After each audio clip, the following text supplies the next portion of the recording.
The Vike Report with Brian Vike is aired on the Yanchik Radio Network of stations. The views expressed in the following show are those of the host, the guest, and the callers, and not necessarily the views of Interstreams Radio, IPS Media Works, the Yanchik Radio Network, nor its advertisers and affiliates. Content of the following show, its accuracy, authenticity, and ramifications of the use or application of said content is the sole responsibility of those speaking and those listening.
Welcome everybody back to the show. This is Brian Vike, Director of HBCC UFO Research, and this is the Vike Report.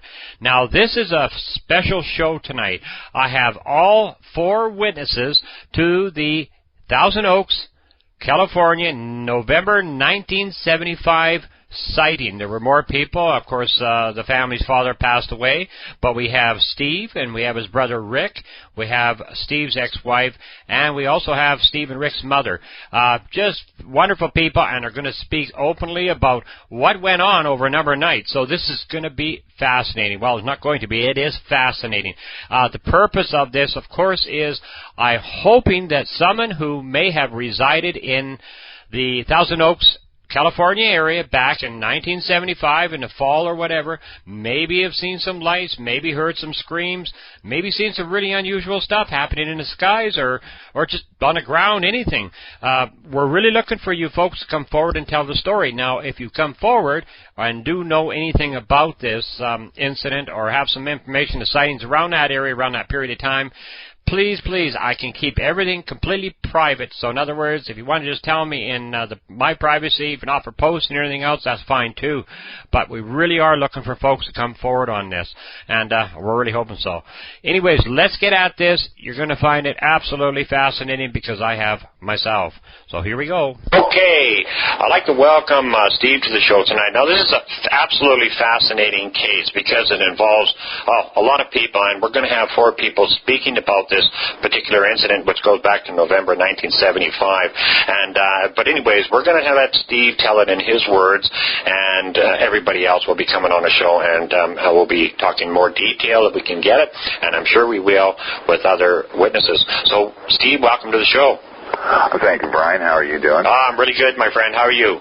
I'm doing just fine. Great. Now, you guys had yourself an unforgettable experience back in November 1975 in Thousand Oaks, California. Yes. And if you want to just sort of, take your time, got lots of time, relate, what was going on, what happened, we're all ears. Okay. And, of course, and just before you start, and it's really important to note that we are looking for people who may be around in the general area, surrounding areas, whatever, that if they had any kind of experience with these screams that you're going to talk about, lights in the sky, I don't care if it's just a light moving across the sky. It's so important to try to get the information from that time in because we're really trying to put this case together. So we'll let you go. Like you said, we were in Thousand Oaks, California, 1975. We were living, the house was the last house on a dead-end street, and then the hills just kind of went out to Simi Valley, then just miles and miles and miles. And it happened in a couple different stages over a couple different nights. The first night, my brother and 3 or 4 of our friends and I and my cousin who lived next door, we were sitting out on our front hill there playing guitar and messing around and stuff. And all of a sudden, from over the house, this blue fireball, was probably about a third of the size more of a basketball, probably about 2 feet in diameter or so, maybe a little less. Just came shooting over our heads and hit in the horse field across the street. And the minute it hit, it just let out tentacles of energy that just flew across the horse field there in all different directions, all, you know, like a whole 180-degree arc. Not a sound. It didn't make a sound at all. And only my brother and I and this guy named Mark, we were the only ones that saw it.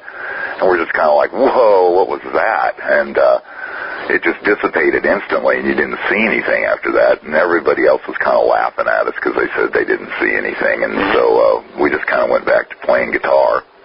And about a half hour later, all of a sudden this pine tree that was down the street over the hill there just instantly just burst into flames, just completely went up in flames. And we sat there and we watched the fire truck, and it kind of came down the road and came and put it out, and we're just all kind of sitting there watching that. And of course Mark and Rick and I, we remembered seeing the fireball, so we thought, well, that's probably related in some degree. Yeah, now, just a minute, Steve, if you don't mind. Now, I'm just so, because I know I've been asked about this a couple times too. How old were you guys around there at that time when this took place? Let's see, I was 20. Okay. My brother was 19, and Viv, I think, was 18. Okay, now. So 20, 19, and 18. Good. Okay. Also, now, where this pine tree was engulfed in this flame, basically, that's why the fire department had to come out and put this thing out, was that in a general area where these sort of fireball objects, or whatever you want to call them, objects of some sort, burst? Was it close to this pine tree when they hit the field? Well, it wasn't all that close. You know, you're talking probably a half a mile away. Oh, so that's pretty strange, because this is what I was kind of wondering, was how close was this tree related to where these objects, or, you know, this object hit? Because, obviously maybe the energy went out and caught it. Who knows? I don't know, but that's a fair distance. So the energy did kind of go that way, but it wasn't like you saw it go down to the street and down over those other hills and go down to that pine tree area. It pretty much just to the horse field across the street from us. I don't know. It was probably about a quarter mile across. It was a big old horse field. Yeah. Well, that's bizarre enough and alone, just alone on this, because, even at the distance from the ball hitting the field, and or this object, and in the distance between the tree, and just this tree catching on fire, and that was it, eh? Just a tree? Yeah, just that bizarre, eh? And then we read about it in the paper the next day, and they said it was an electrical transformer had shorted out. We talked about it some, but it happened so fast. You kind of wonder, whoa, what did I see? But it was definitely, when it happened, it was definitely an imprint on you because of the way it hit, and then it was just these sparkles going out. It was like electrical energy running along the ground in every direction as far as you could see until there was kind of a hill on the far side of that horse field, and it looked like it just kind of got to that hill and went over it, and then that was it. Yeah, now was dissipated then. Yeah, now do you remember, or did anybody mention their family or neighbors in the area? Because this is kind of actually important too, I believe. They reported it as being an electrical transformer had some problems, blew up or whatever it did. Any power failures in the area that you're aware of? No, yeah, that's kind of unusual. There was nothing. There was no power failure in our house, and we would have seen any power failure down there. Right, exactly. So was that a convenient story or something they're coming up with? I don't know. You don't know, but hey, that's kind of weird. That if they're going to have this transformer have major problems, obviously it was causing this. This is, according to them, the newspaper, whatever. That should have had some kind of power outage. I would have thought. Yeah, that's a good point. So it just it's the things you're trying to click on, and hopefully it might be. No, I hadn't thought about that. That is a good point. Yeah, the power transformer blew out there. Why didn't all those lights go? Why did the lights go blank? Yeah. So, no, I'd never thought of that. That is actually, that's a good point. Interesting. But anyways, hey, there's just something we got to keep an eye on. This whole thing's really strange, but it's just something else, this whole case. Anyways, continue on, Steve. This is just wonderful. That was about it for that. I remember my brother and I, the next morning when we got up for work, we went over there and checked it out when it was daylight. To see, because we figured there was a big burn mark over there somewhere. Yeah, makes sense. Nothing, absolutely nothing. There wasn't anything that seemed disturbed or at all. And it definitely makes sense. If you got something into the ground, you got some kind of plasma energy or whatever it is blowing out or moving out in different directions in this field, you think that's going to leave some kind of indication of marked burns or something. If the way it hit and the way it was sparkling, we figured we'd find something, but we didn't find anything. Okay. Weird. So that was about it on that. That's the first night, right? That was the first night, and actually after talking to my brother about this a little bit, it actually happened over 3 nights. That was the first night. Okay. We went out the next morning, and before we went to work, and we went over that horse field and looked around and didn't find anything.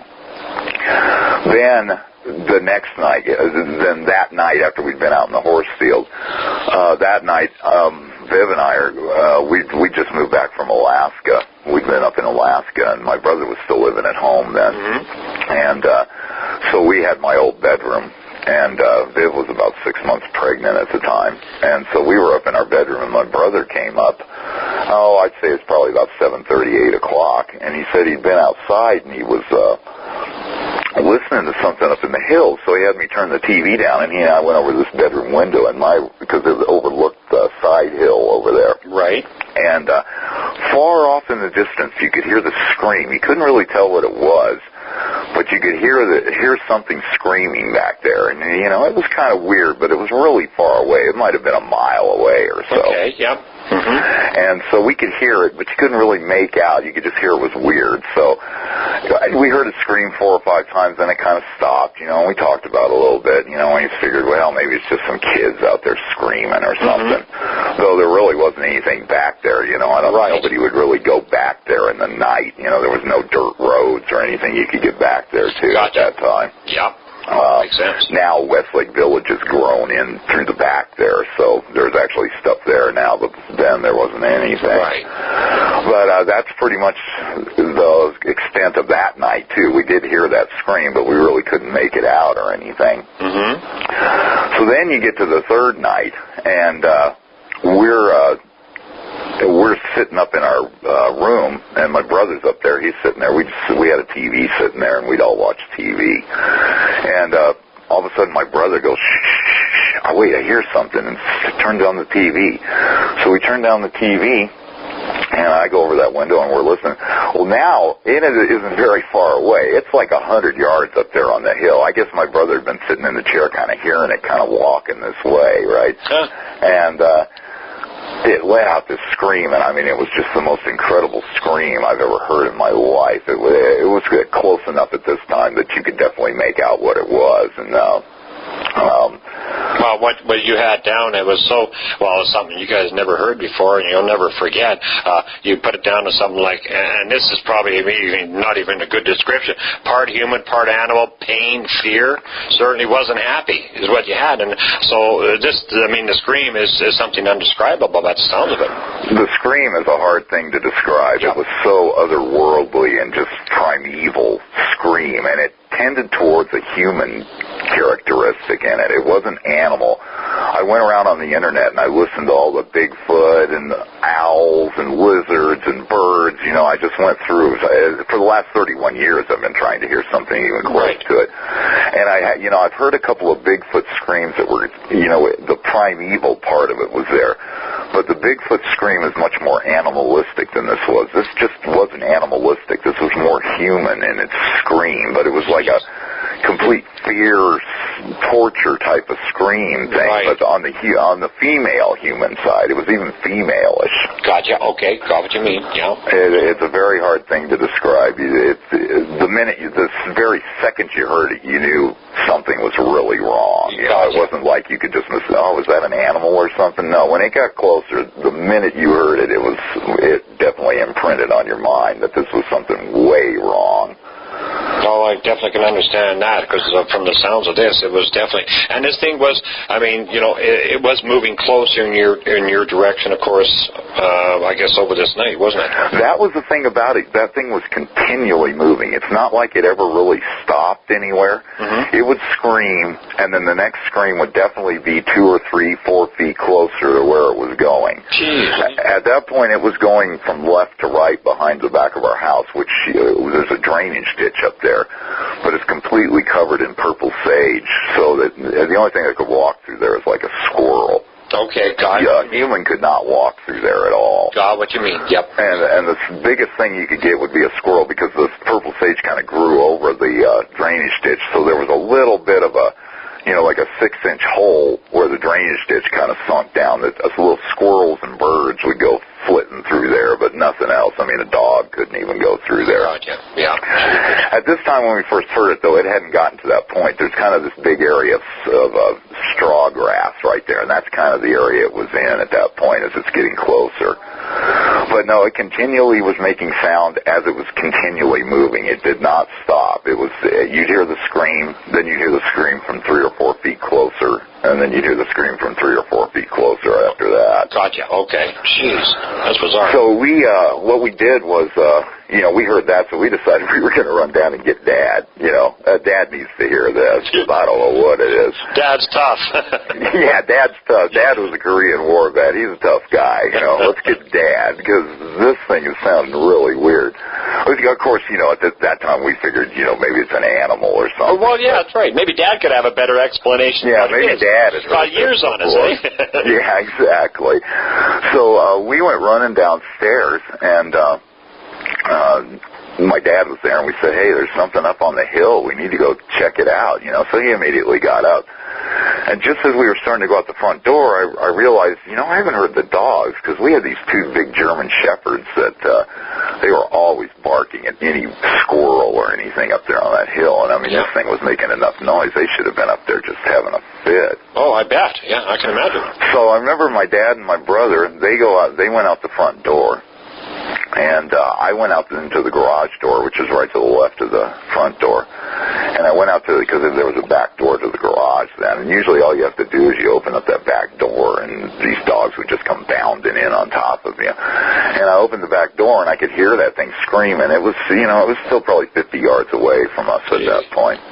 And no dogs, though. And I called them, and they didn't come. What breed were they, Steve? They were German Shepherds. German, both of them? Yeah, both of them were German Shepherds. And one of them was 2 years old, and the other one was about 7 years old. The male was 2 years old. He was a big old dog. He was huge. He was about the biggest German Shepherd we ever had. And so no sign or hair of them.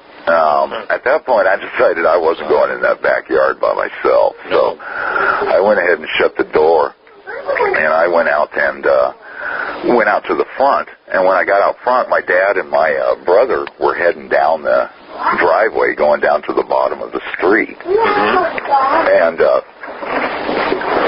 they were going down I could see them going down the driveway. What I decided to do at that point was I was going to walk around to the side of the house, because there was a gate there, and I was going to rattle the gate, because that would get the dogs going. Yeah, right. I was kind of concerned. I hadn't heard from them yet. And so I went around, and I shook on the gate, and still no sound, and I could hear the thing, screaming around the back of the house there. It was still screaming, It was like every 30 seconds or so. Jeez. It would scream, and then it would move 3 or 4 feet, and then scream again. And there was about a 30-second pause in between. They're pretty steady, too, Right. It was kind of like on cue.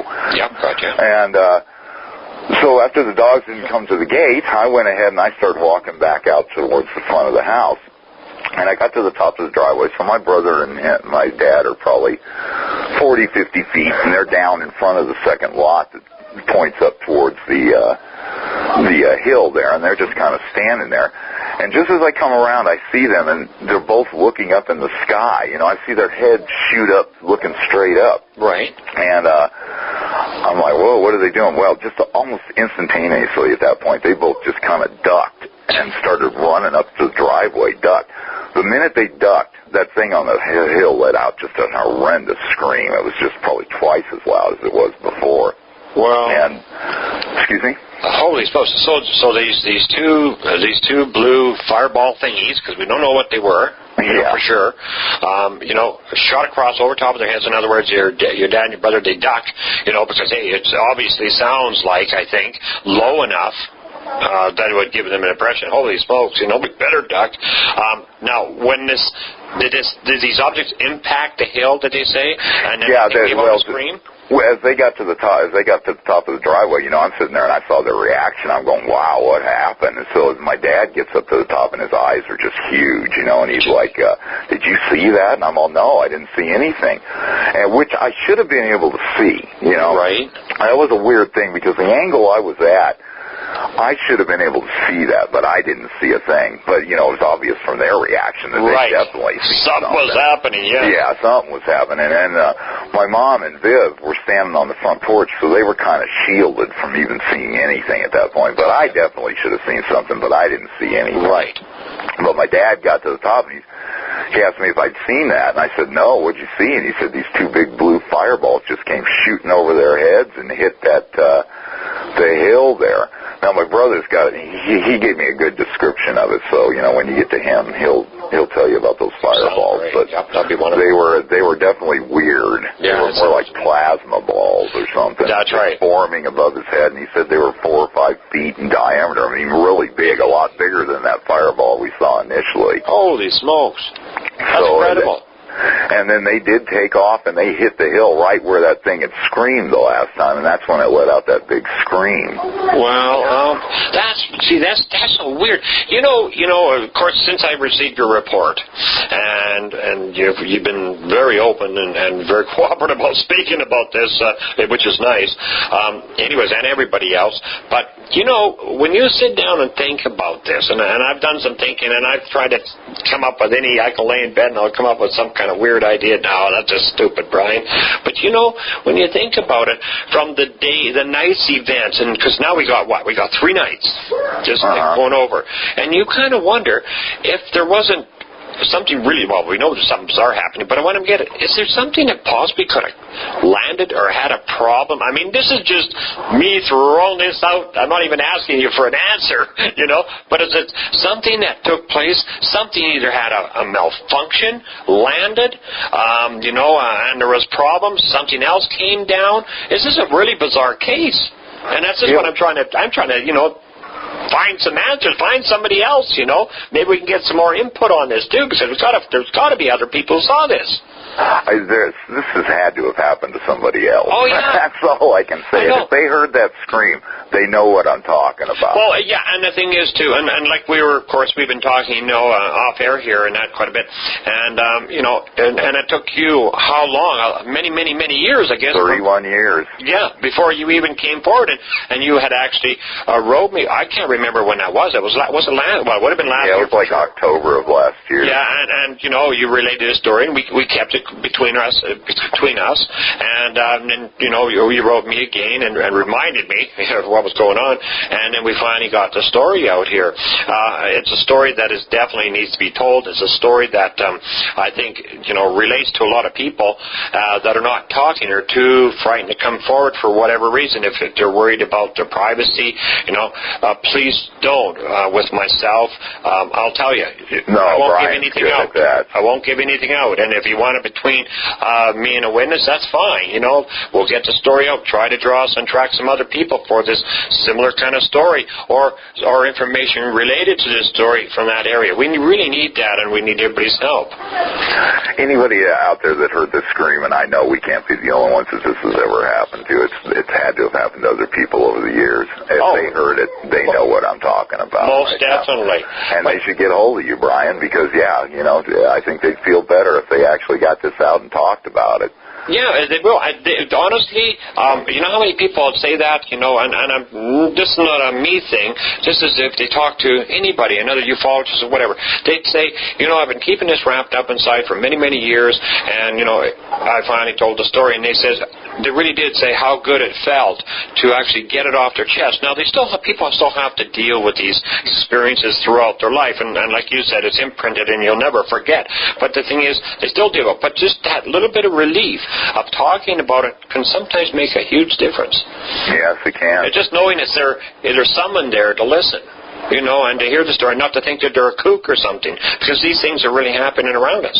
Yeah, well, and I just haven't heard very many stories like this one, dream, which leads me to believe that people are just not coming forward on it because it can't just have happened to us. It was too major and too bizarre to have just happened in Thousand Oaks in 1975. And that's right. And you said your neighbors, they were home, their lights were on. You had actually called them at one point. Anyways, this will probably come a little bit later in the report here when they're talking. But they were home too, and you guys tried to get hold of them, you couldn't. And they should have heard that. Yeah, and I'll talk about that a little bit. We will. Because of how close it got to their house. But the other thing about it is that everything was deadly silent. It was like you were in a vacuum the whole time. From the minute we first heard it, it's like you didn't hear traffic noises. You didn't hear any, we were on that hill. You'd hear little animals and stuff. Yeah, crickets or something. Absolutely nothing. Absolutely nothing. Dead it's silent. Almost like dead silence. My God, that's just totally weird. Yeah, it was like being in a vacuum. Yep, God. Yeah. Okay, my friend, can you just hold on one sec? We're just going to come up on a break, and we're going to get back to this. This is just fascinating. Okay, no problem. Hang on, my friend.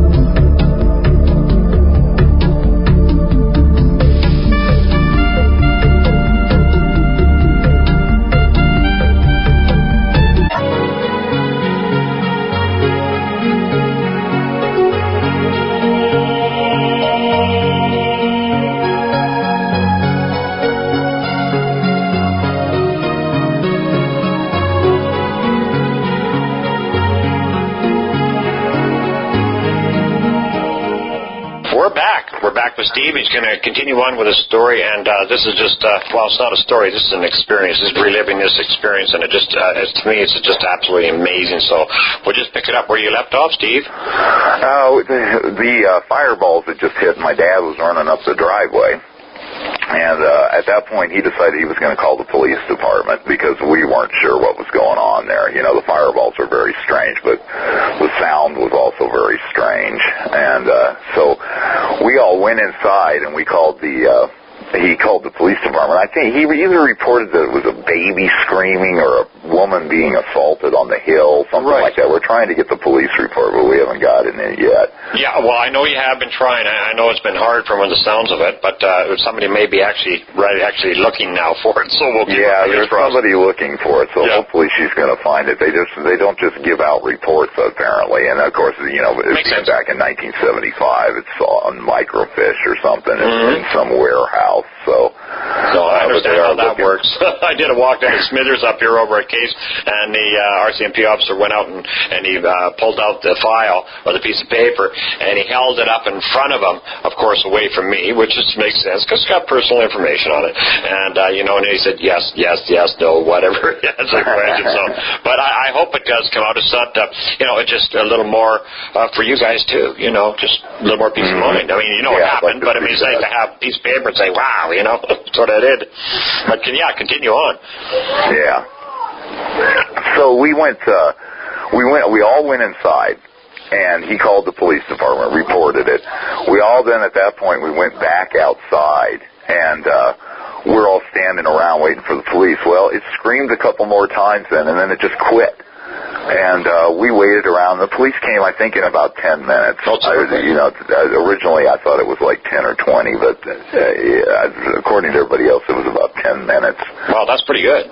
Yeah, so they got up there. Well, he'd reported, that there was a woman being assaulted or a baby lost on the hill. So they got there pretty quick because, that wasn't just noises in the hill. He actually made it sound like there was somebody up there. Exactly. And at that point, you didn't know anyway, so... Yeah, we had no idea anyway. It could have been, something hurt, or somebody hurt or something. Right. It got so close that I wasn't buying that it was some, human that was, hanging up there because it was just too otherworldly at that point. Gotcha. But, we went out and we stood out, and the police came up pretty quick after that. I can't remember if there was, I think another one came up eventually, too. I think there was, for a while there was two of them there, but I do remember the one being there. And my dad and my brother and I, we went down to the bottom of it. We went down to in front of the second lot where they were standing, when they saw the fireballs, and that's where the police car pulled up there. And we sat down there and listened to nothing, and he shined his light up on the hill, and he kind of hung around for like 15, 20 minutes. That's good. And of course nothing happened, not a word. And so eventually, we just said, well, okay, we figured, well, maybe it's gone. We're just never going to know what this thing was, I guess. And so he got back in his car, and I think there was two of them at that time. I really do think there was two. And so we were standing out on the front hill there, Oh, up at the top of the driveway then. We'd walked up there as they drove off. They drove down to the street, and we're watching them. They get down to the bottom down there at Herbs Road, and then they turn right onto Herbs Road and start heading down there. The minute they hit that road, that thing screamed out a big old scream from out behind the house there at that point. So we're just like, oh, my God. So just get right behind the house now, N.A.? Yeah, it was straight up behind. Well, it kind of got in there when the fireballs hit. It was almost to the edge of our house because we had a second lot up there that they couldn't build a house, so that my dad bought it, and we built a pool up there. Mm-hmm. Gotcha. So there was kind of two lots there. So it was now when the fireballs came, it was kind of almost to our house property at that time, where the actual main house was. It had moved about 5 or 6 feet when it screamed again. Jeez. Just as soon as those police cars got on the street and started heading away, the minute they got off the street, that thing let out a scream. Well, at that point, we don't know what to do. You know, I can remember we discussed, should we call them back? You know, well, what if they come back and it's not screaming again? They're going to think we're nuts. Yep. You know. Yep. So. At that point, my dad and my brother and I, we were all standing out in the front. So my dad and my brother and I, we said, well, we got to go find the dogs. So all three of us went into the house, and we went out through the back door of the garage, and this thing's still screaming up there. So, but I have my dad and my brother with me now, so I was a lot braver. And at this point, it had moved down, and it was actually almost to the edge of our property there, heading behind my cousin's house next door. Mm-hmm. And so we went in. We ran around. We finally found the dogs in the doghouse, which they would never go in. We could never get them to go in there, but they were both just in the doghouse, just scared to death. Yeah, ours won't either, so I know what you mean, yeah. Yeah, I'd never seen them like that. I mean, they were pretty tough dogs. Jeepers. So my brother and I, we grabbed them by the collars, and we drug them into the garage. And I can remember coming in the garage, I could hear it. It was about halfway behind my cousin's house. Now, they had a property that was probably, 30, 40 yards wide. Mm-hmm. No, it was more. That's probably about right. It had gone to about halfway at that point. Now, see, that was the thing about it, is it's total dead silence there. That thing at that point had crossed. My cousin Kim was in one room. She couldn't have been more than 15 feet away from that thing at that point, because her window was right at that hill. Oh, my God. And even if she had a stereo on or something, she should have heard that. It then got more behind Kevin's room, because his room was next to hers, and his window faced out towards the back. He was there, too, and at that point, it was probably about 20, 30 feet from him, and he didn't hear anything either. It was like nobody heard a thing. Well, that's really bizarre, eh? That's where I remember hearing the last scream, was when it was halfway behind their houses. We're dragging the dogs into the garage, and we got the dogs in the garage, shut the door. We went my dad and my brother and I, we then shot out front, and stood there in the driveway listening up at the hill, but we didn't ever hear it again after that. It had quit screaming at that point. Mm-hmm. So we kind of just stood out there. This must have been like 9 o'clock or something by then. Okay. And we stood out there with my dad and my brother and I, and we just sat there and listened, and nothing, and we're just kind of talking about it, and really kind of freaking out about it. I mean, there was fireballs, and that scream was pretty wild. Oh, I guess so. Things were kind of tense. And my dad started.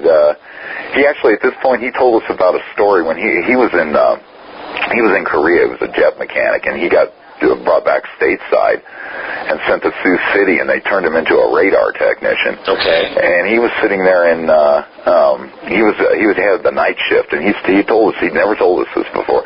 He said that one night he was sitting there, and all of a sudden they got an alert that there was something coming from Canada shooting through, and it was coming down at 1,200 to 1,800 miles an hour and at about 80,000 feet. And so they went and looked at the radar, and they saw it, and it just shot through, and it was doing that kind of stuff. And they were told never to talk about it. But that was the first time he related that story to us. Just for curiosity's sake, on that too, Steve, did he happen to mention the year that took place in? Yeah, it was probably 1952. 1952. Yeah. 1952. I'm going to have to do some thinking about this one. Gee, that's why I was wondering, because I'm starting to think now, gee, what have I got for that? Because I might have something that something kind of clicks in the back of my head. Or maybe in that year, I don't know the month or whatnot, but hey, that's pretty weird. But they picked it up and were told not to talk about it. Yeah. They wanted to keep your mouth shut things. Yeah, it was a keep your mouth shut thing. You know, my dad, he was such a stand-up guy, you know. For him to even tell us at that point, I was kind of surprised because they told him not to, you know. Well, I'll be, and nobody, and any further investigation that he was aware of what it might have been, or did he, or that was pretty much it? I guess it was. No, that was it. They came in and told everybody in the room just to forget about it, and that was it. Why even bother forget about it? I mean, honestly, why even come up with something like that? Yeah, but you got to think of that generation. That was the World War II generation and the Korean War. You know, that generation of men was, a pretty incredible group of guys, really, you know. Oh, of course. World War II, you know. Oh, my gosh, yeah. And they were very into, I'm going to do what my government says. Oh, most definitely. And you know how many people I've talked to like that, like a lot of folks in, like ex-military, ex-servicemen, man, I'll tell you, they come up with the same kind of thing, where they've been told, that's probably best not speak about, or they were brought into a briefing room and told, absolutely do not speak about it, and then somebody else from the government had flown out, and they were all sort of, taking their interviews or their statements, and each one are told, leave it right here. It doesn't leave this office. Once you leave, it doesn't go any further. Yeah, exactly, and that's what was, that's what happened with him. It's not like he had a whole lot of information. He was like doing stuff that, he saw something on radar that we didn't have anything that could do anything close to that, but still, it wasn't like he knew, but yeah, they told him. And just the type of guy he was, he just didn't say anything about it. No, he just following his job, his duty, and the orders that were given to him for the day. And and I guess if there was maybe if there was more out of it, that he could have been aware of, which he wasn't. He only knew what he knew. Maybe still wouldn't have talked about it anyways until maybe some years later, confided in family. You see a lot of it from guys in that that generation that finally they get into their 80s and 90s and they kind of start talking about it because it's bothered them for so long. Well, when you see some or experience something that's very out of the norm, it's got to bother you. It's something you will think about from time to time. And like you said, when you get old enough, sometimes I think maybe these fellows and that, and they'll say, well, the heck with this. I'm going to tell my story anyway, Yeah, when you get to be 80, I guess you're just figuring, what are they going to do to me now? Yeah, exactly, Yeah. I'm in my 50s now, and I'm kind of that way. What are they going to do to me now, Yeah, 55, I'm saying the same thing. Go ahead. Give it your best shot. I'm here.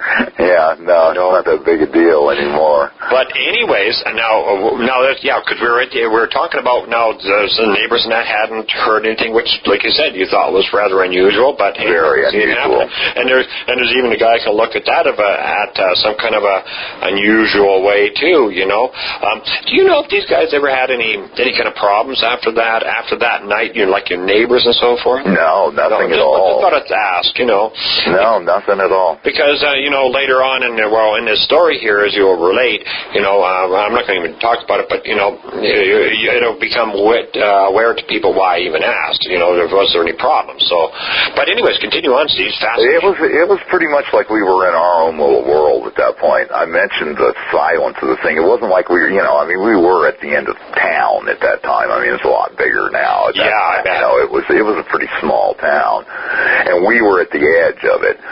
So it wasn't like you heard a lot, but there was still traffic noise. Herb's Road was a busy road. You'd hear traffic noise, and maybe where there was just so much going on we didn't notice. But I do remember, and so does my brother, that it seemed very weird, the deathly silence that we were experiencing at the time. I got what you mean. That could have been adrenaline and stuff too. So, but anyway, that did occur. Yeah. Okay. One sec, sir. Can we hold you on 1 minute? We're going to go to another break, and I want to get back to this because it's absolutely fascinating. So just hold on a sec.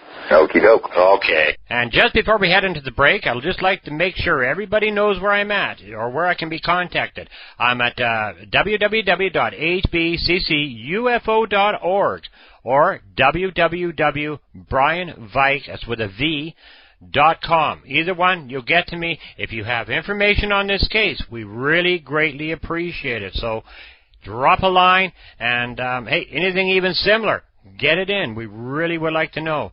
Thanks a lot, and we'll get at this break so we can get back with Steve.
We're back with Steve, and we're going to continue on with this. This is absolutely an amazing story. So, and there's so much more to come. So let's just keep going, Steve, and fly at her. Okay.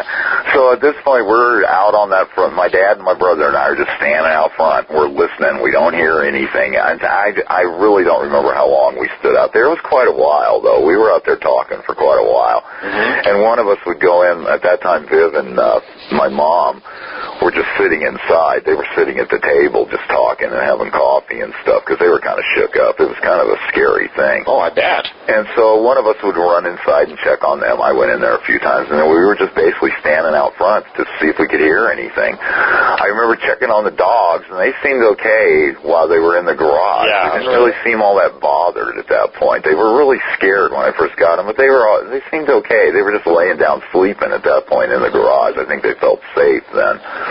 Most definitely. So after some amount of time, we decided, well, I guess that's it. It's gone. And we went back inside, and Viv and my brother and I, we went up to our room, and my parents were sitting down. They just sat downstairs. They'd watch TV for a while, and then before they'd go to bed, because at this time it must have been 10 o'clock or so. And we sat up there, and I can remember we were kind of listening, and we were just talking about it, and wow, what was that, and kind of listening outside and everything, and then nothing really happened for a while. We must have sat up there for an hour and a half or so, and all of a sudden my brother's all, oh, well, hang on, and we go running to the window, because at this point, we're waiting to hear it. And sure enough, we could hear it back behind the house. It let out a big old scream, and you could hear it plenty well in there. Gee. And the minute that happened, boom, we're gone. We're off to go get Dad, And I can remember running down the stairs, and Viv came after me, and so did my brother. We all, we're kind of like a comedy routine trying to get down the stairs. Yeah, I can imagine.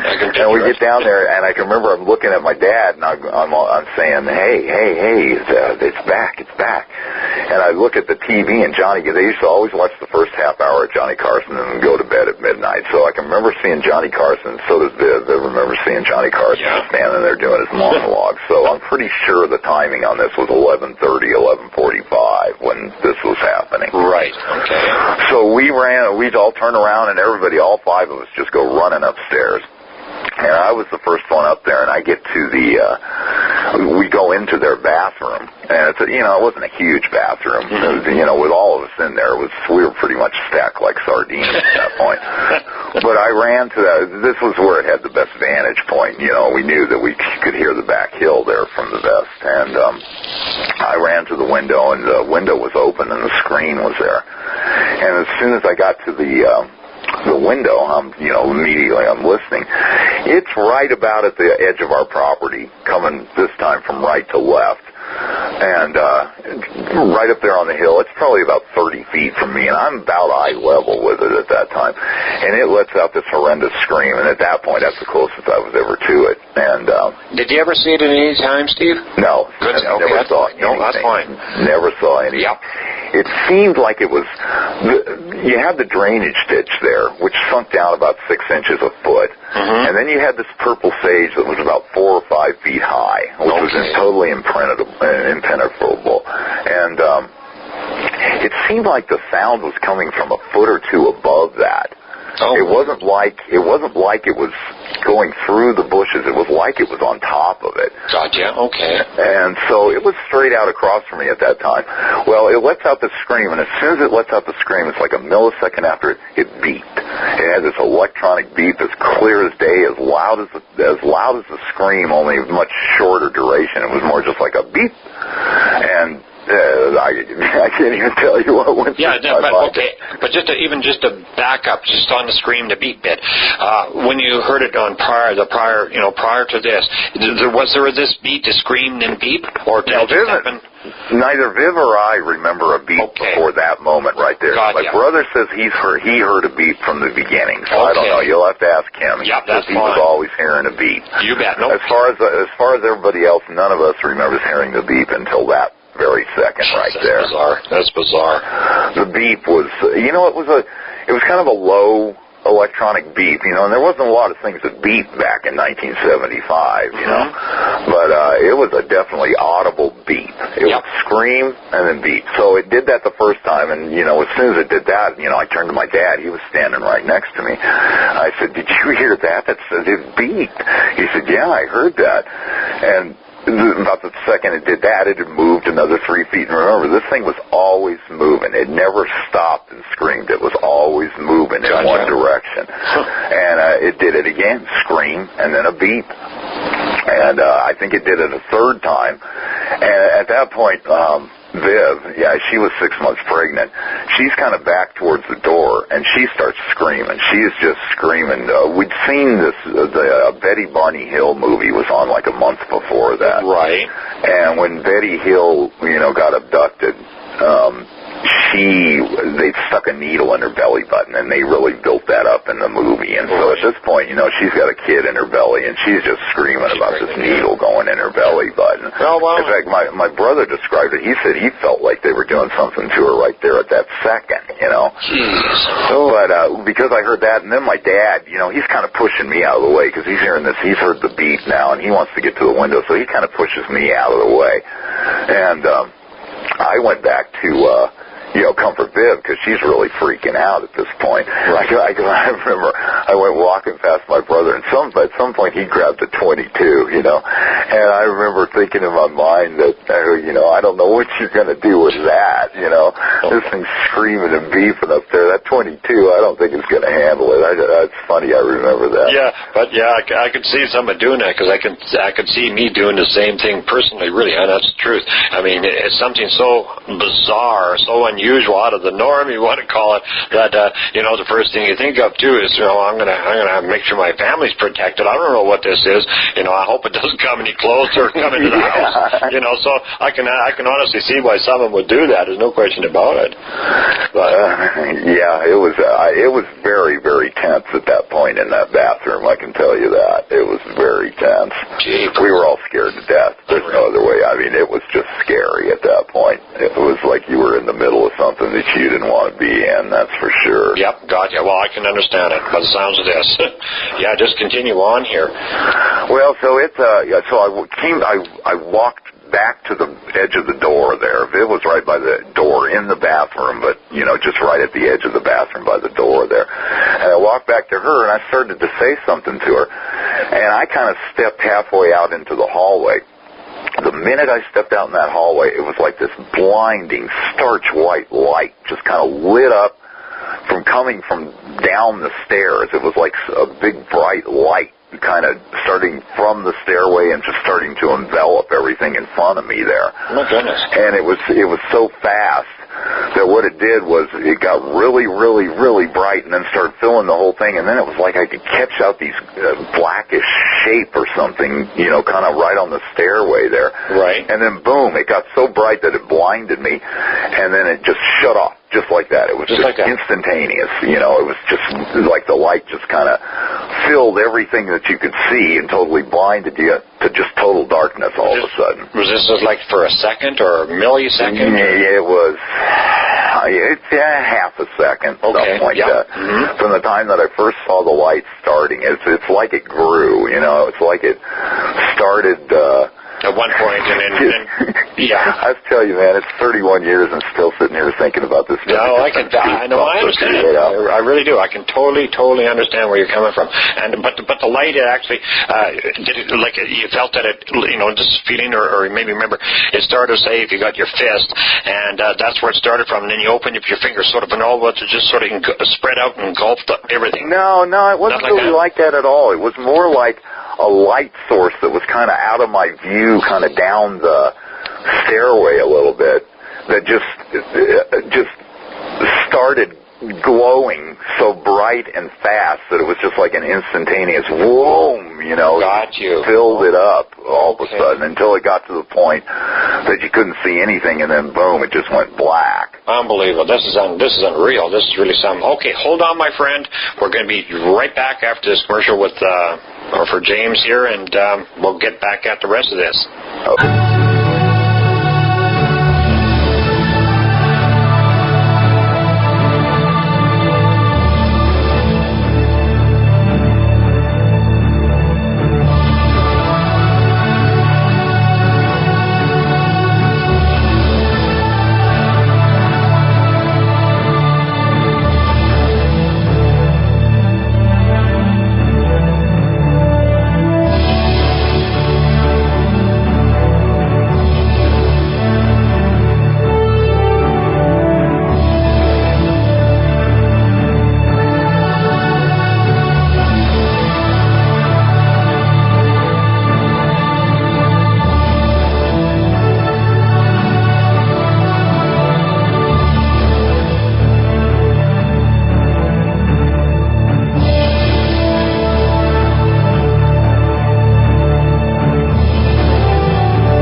Back with Steve and continuing on with this absolutely fascinating experience these folks had. So, okay, this light engulfed pretty much the whole house. You said it was a very short period of time that it lasted. You saw that. Was it some dark type of figure, you said? I can remember just seeing dark flitting in there. It wasn't like it was a person or a being or anything. It was just like I just remember dark shapes. So there was something in that light. Yeah, it doesn't seem to me, thinking back on it, that it was anything of a reflection or anything. It seems like there was actually kind of something kind of in that light. Gotcha. Okay. It's hard to describe. No, it wasn't like I saw a person or a being or anything like that. It was just And two, sorry, Steve, Stu, when you get something that's so blinding, I mean, obviously this sounds like it's blinding. I guess everybody was squinted, maybe held their hand up, I don't know. But the thing is, when you have something that's so overpowering, it's going to sort of block out a lot of things. If it would be a figure of some sort, if it was or wasn't, I don't know. But I can see where you could probably make out some kind of darkness or something, the shape of whatever, in this whiteness. You know what I mean? So, yeah. You get what I mean? I don't know what I'm saying here, but it's so strange. But the thing is, if you're going to have something dark, turn on a bright light or something really bright or something, put something in, sort of blinding it a little bit, but you can make out something that shouldn't be there. That's what I guess I'm trying to say. It was like there was something moving in the light. Gotcha. Okay. But it wasn't like it was big or anything. It was like in certain sections of it, it was like some sort of gray matter that was moving, or dark gray, black. Got what you mean. Very hard to describe. Boy, now that I think about it, it's very hard to describe. I can just remember something moving in there. But too, it happened so quickly. So it was very, very fast. There wasn't a chance for me to really see anything. if it had lasted maybe 3, 4, 5, 6 seconds or something, you know, which is a fair bit of, not a lot of time, but in this instance it would be a lot more. It happened in, like you said, a split second or something. Well, holy smokes, you know, your brain is gathering in this information as quick as it can, you know, and that's it. And then, so that's where, in the case of regression, what you folks are talking about would be good, because that might be able to recall something in there in that short, brief period of time. Mm-hmm. So, but, you know, that's another story in itself. Yeah. You know, but anyways, yeah, so this took place, okay, this light, seeing this sort of a dark shape or something, the light went off, like, bang, go.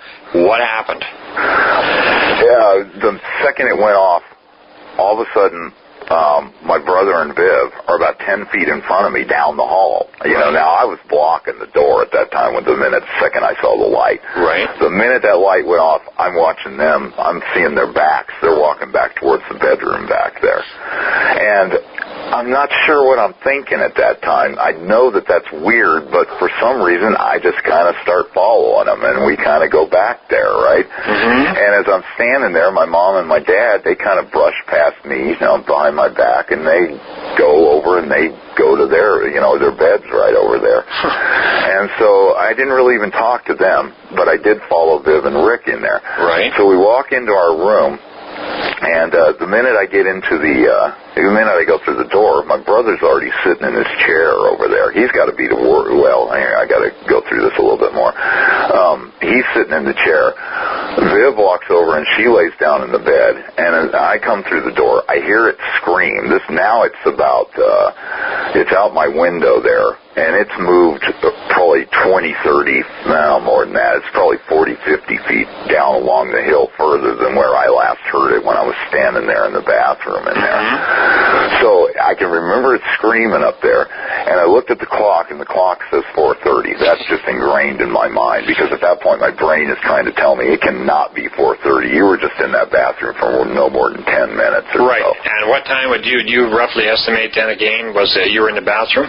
Well, yeah, I think it was about 10 minutes. Now, Viv, I think she thinks it was about a half hour, 45 minutes. Okay. My brother thinks it was about a half hour, but I'm pretty convinced that it was only about 10 minutes, because I only heard the same thing scream 3 or 4 times before I walked out into that hall. So how much time then would you estimate, just even take it from in between everybody else's and yourself, or even how you feel, how much time lapsed before everybody went to bed, which is totally unusual? They just go and lay down and sit down and everything anyways without even discussing this. Do you know what I mean? It's just bizarre. Yeah, it couldn't have been, even with adrenaline and everything else, it could not have been later than 12:30. I would say it was no later than like 12 o'clock. Long time. And then Viv and I both remember that clock saying 4:30 exactly. It wasn't 4:31. It was one of those old digital clocks with these big old red numbers on it, you know. I know what you mean. And that memory is implanted. I think at that time my brain was sitting there trying to tell me, hey, it's 4:30 in the morning. Yeah, you know? but you know what's okay? I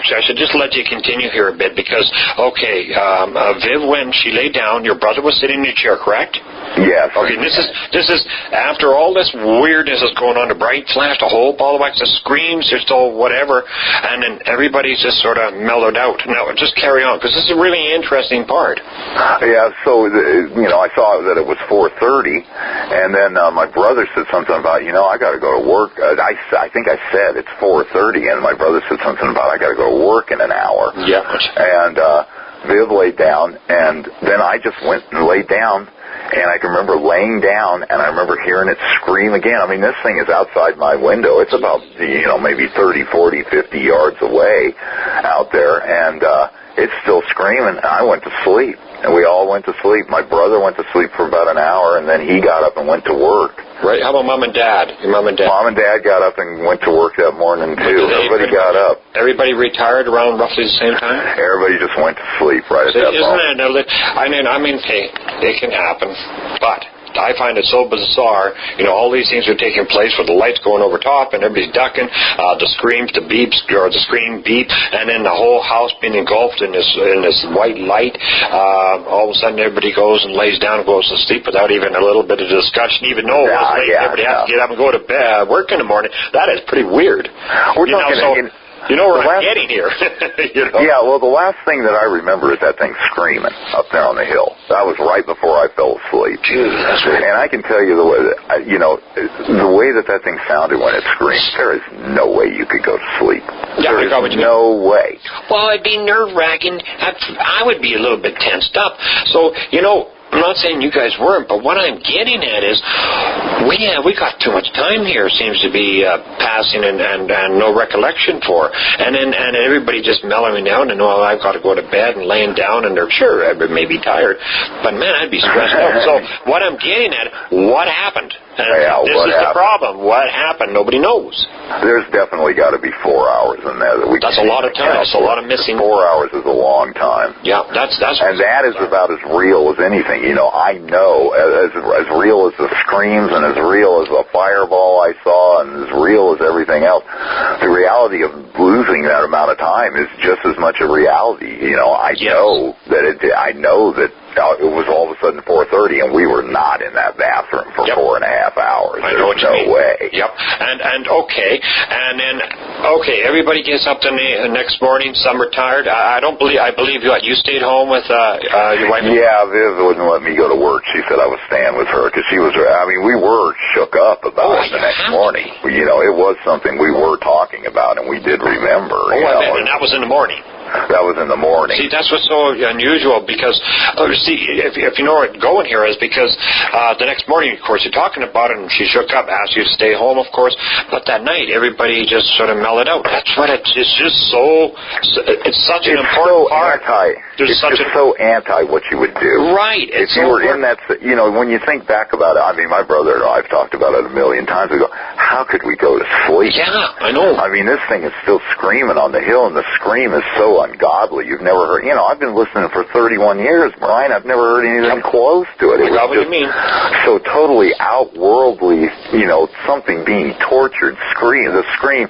Anybody that's heard that scream, they know what I'm talking about right now because you've never heard anything like it in your life. You can't even imitate it. You know.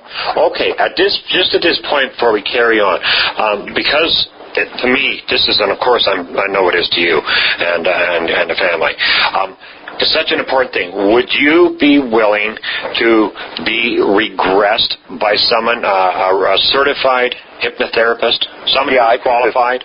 I think a couple of us would like to do that. I think we really want some answers on this. We know we lost some stuff, and yes, we'd both be willing to do that. Viv and I would both be willing. I'm sure my brother probably would too. This is something that has just bothered us completely for the last 31 years. Okay, Nana, what I would like to ask is anyone listening to this interview, would you please contact Brian Vike, of course, at HBCC UFO Research, and if you are a certified hypnotherapist, qualified, because, it's important we don't play around with people's feelings here, and personal thoughts and everything else. But anyways, what I'm getting at is if you would be kind enough to maybe volunteer a little time, what area would you like to put this down to? So an area that you'd be willing to travel to? Yeah, Northern California. Northern California would be okay? Yeah. So if anybody in that area would be willing to speak to Steve here, or maybe if you can, have some of the other ones, I think that would be a great relief to you folks, and maybe recall some of the events that you're not aware of.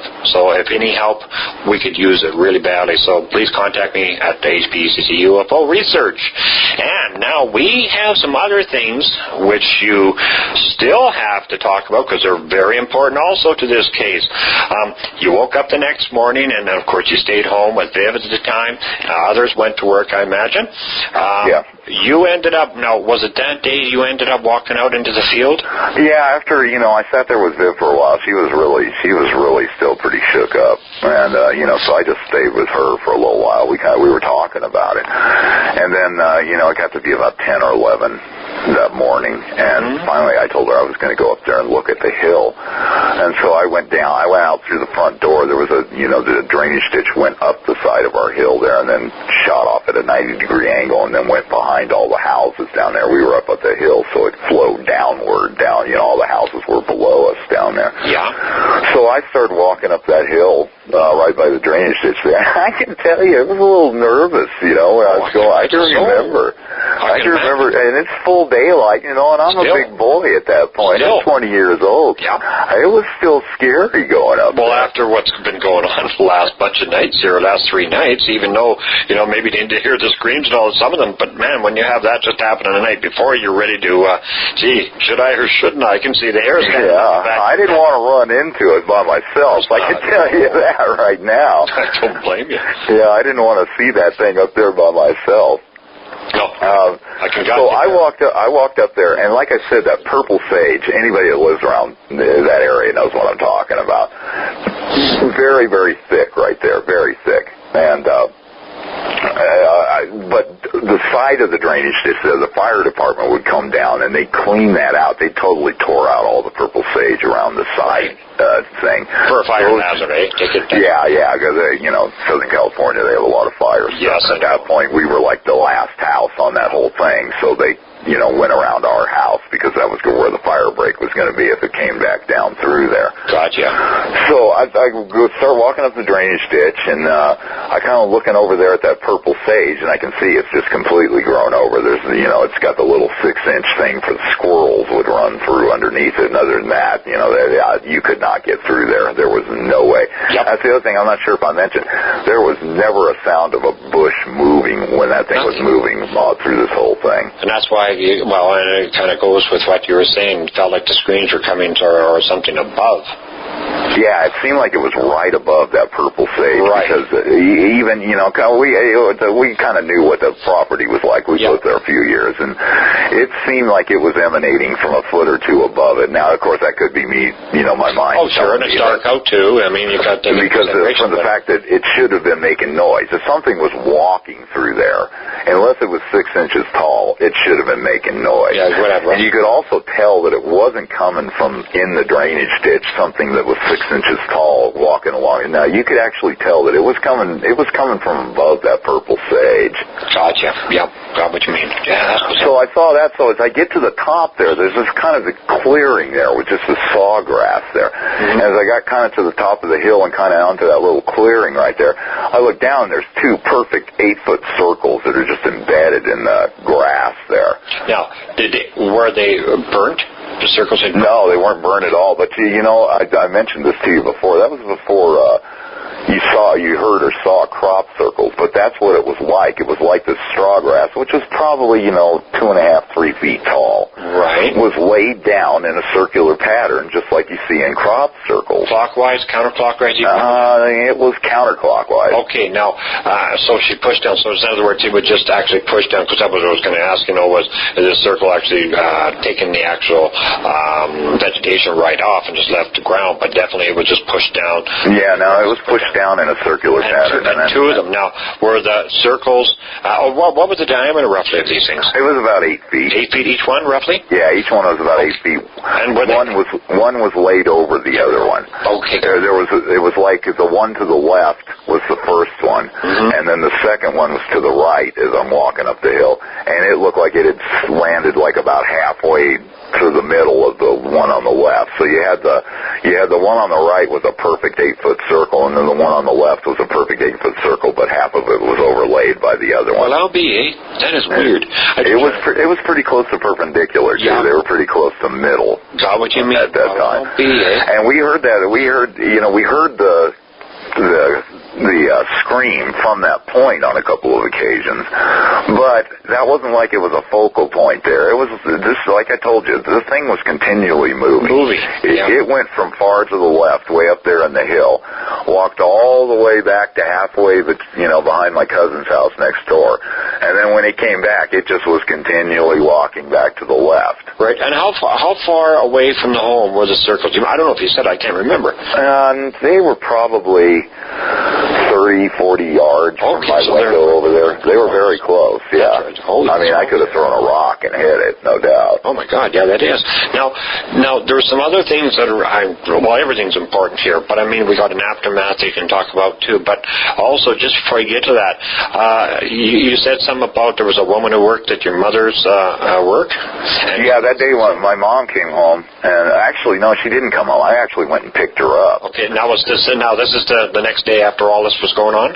This was the next day. Okay. This happened on a Thursday night, I'm pretty certain, and it was a Friday. And I'm pretty certain that I picked her up from work that day, and when I went in there, the lady that she had talked to wasn't there. But I picked her up, and she started telling me about the story, and she was my mom, and she told everybody about it. Apparently, a neighbor of this lady had told her about driving down Irv's Road, and the night before, and she'd seen two cars pulled over to the side of the road down there at the bottom of our street, and they were looking up at the hill, and she looked up there, and she saw this big, bright, white light sitting up over the hill over our house. So the thing was just hovering, basically. It was just hovering there. Okay. And I think it was probably like around 7:30, somewhere around there, 8 o'clock. It was early. It wasn't late or anything like that. I think that's getting around the right time, isn't it?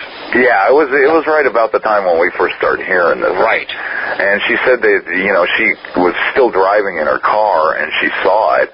And then all of a sudden it just went black, it was just gone. So, and then she didn't see it again, so she went ahead and drove on home. So there we go. We got more witnesses to something very unusual taking place in that area. She definitely said there was two people that had pulled over their car, and there was like 3 or 4 people in those two cars.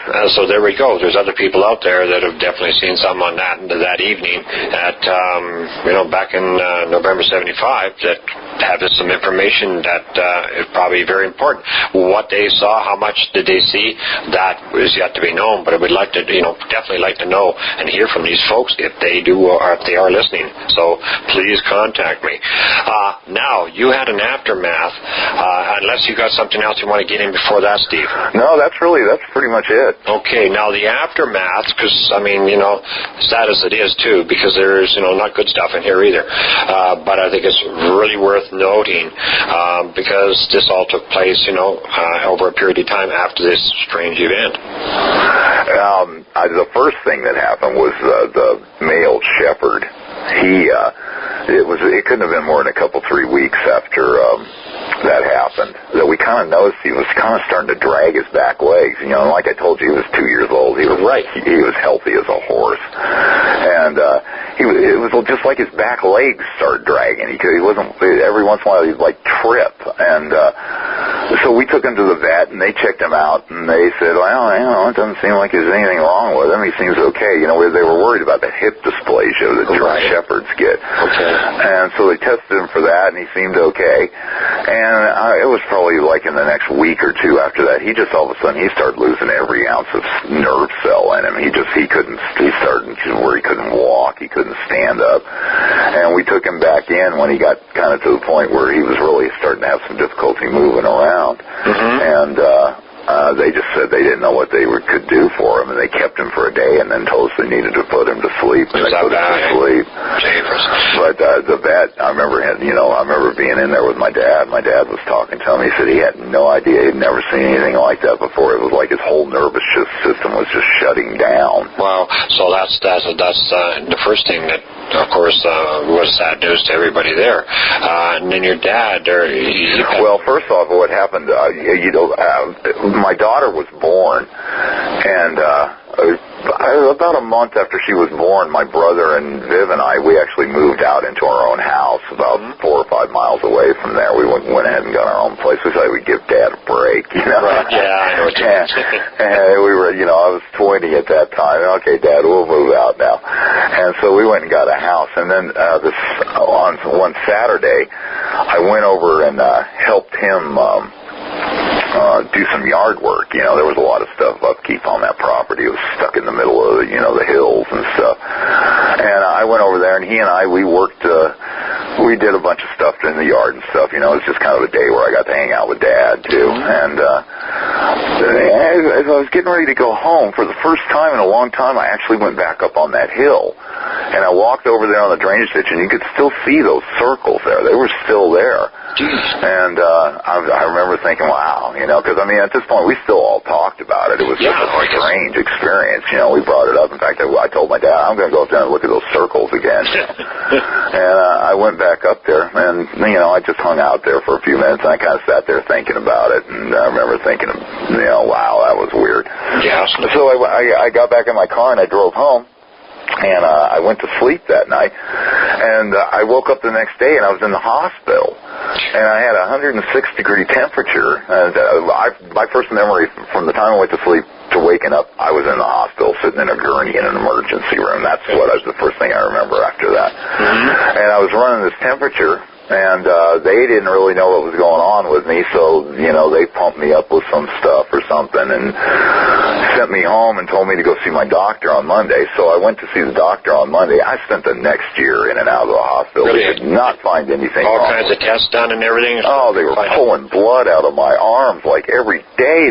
For about 4 months, man, they'd make me go in there and they'd take these big old needles in my arm and yank my blood out. And how's it? And of course, no results. And then what? And how was that? They said my blood was totally that it was really had some abnormal something in it, and they couldn't define it. So they ended up yanking me in the hospital, and they did liver biopsies, and then at one point they thought I had cancer or something like that. And the only thing they could tell me was they said, well, it just makes you don't give blood because there's some anomalies in your blood.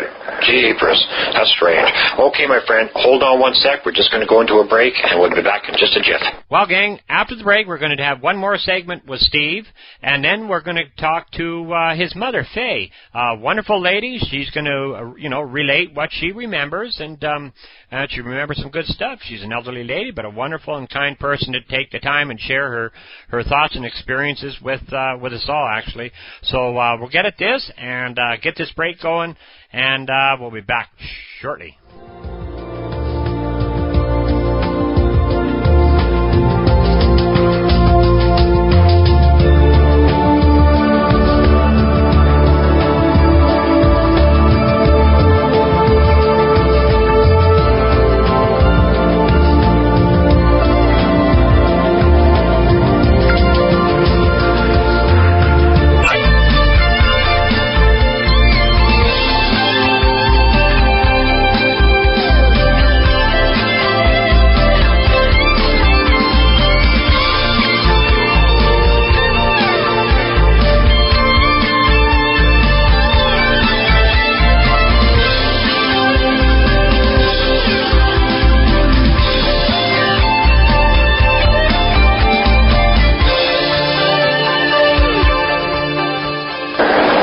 We're back to Steve.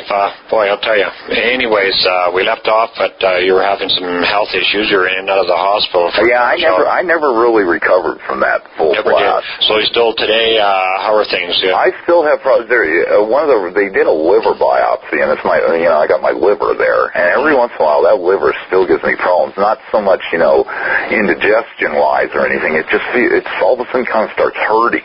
Yep. But I mean, it's been 31 years now, or 30 years, so I don't think it's going to kill me, No, but let's hope not. Every once in a while, and I was sick for so long, it's like I couldn't do anything for so long. I was just continually running a temperature, and they're dragging me in the hospital, and nobody knows what's going on. And a question that should be answered or asked anyway, too. After that night was over, and your illness and whatnot, nobody knew what was going on. Any more sightings over a period of time, over the years? Yeah, there's... We've all had some experiences. Yeah, that's probably another show. yeah, well, we can do that, but too, but really, just what I was getting at is, I'm just wondering because of what took place in that home on that night in November and 75. I'm just wondering if it's sort of, maybe not those chain of events, those same thing, but were there other kinds of, unusual things that took place over the years with the family? Yeah, some very unusual. Well, we're definitely get into it another time for sure, because if you're willing to speak about it, because it would be. It's not like seeing lights or anything like that, though. A couple times I've seen a couple strange things. Right. Okay. But it's more about the effect that it had on our family and some of the stuff that seemed to take place after, even years, even decades after. Gotcha. Okay. Well, we'll definitely get into that, but right now, and then there was a few other things that went wrong on this. Yeah. Particular event. I was still kind of sick when my dad, the last physical he'd ever had was when he was in the Air Force. He did not believe in doctors. So he'd had a physical when he was in the Air Force, of course. Mm-hmm. And the next physical he had was about, he was turning 47. And my mom made him go get a checkup. And so he went to the doctor, and he got a full bill of health. They ran all kinds of tests, did a full medical workup on him and everything, and he was just fine. They said he was really healthy, he was doing good, everything else. Well, about a month or two after that, he was at a company softball game, and he hit the ball and ran down to first base, full blast, got to first base, dropped dead right there of a heart attack.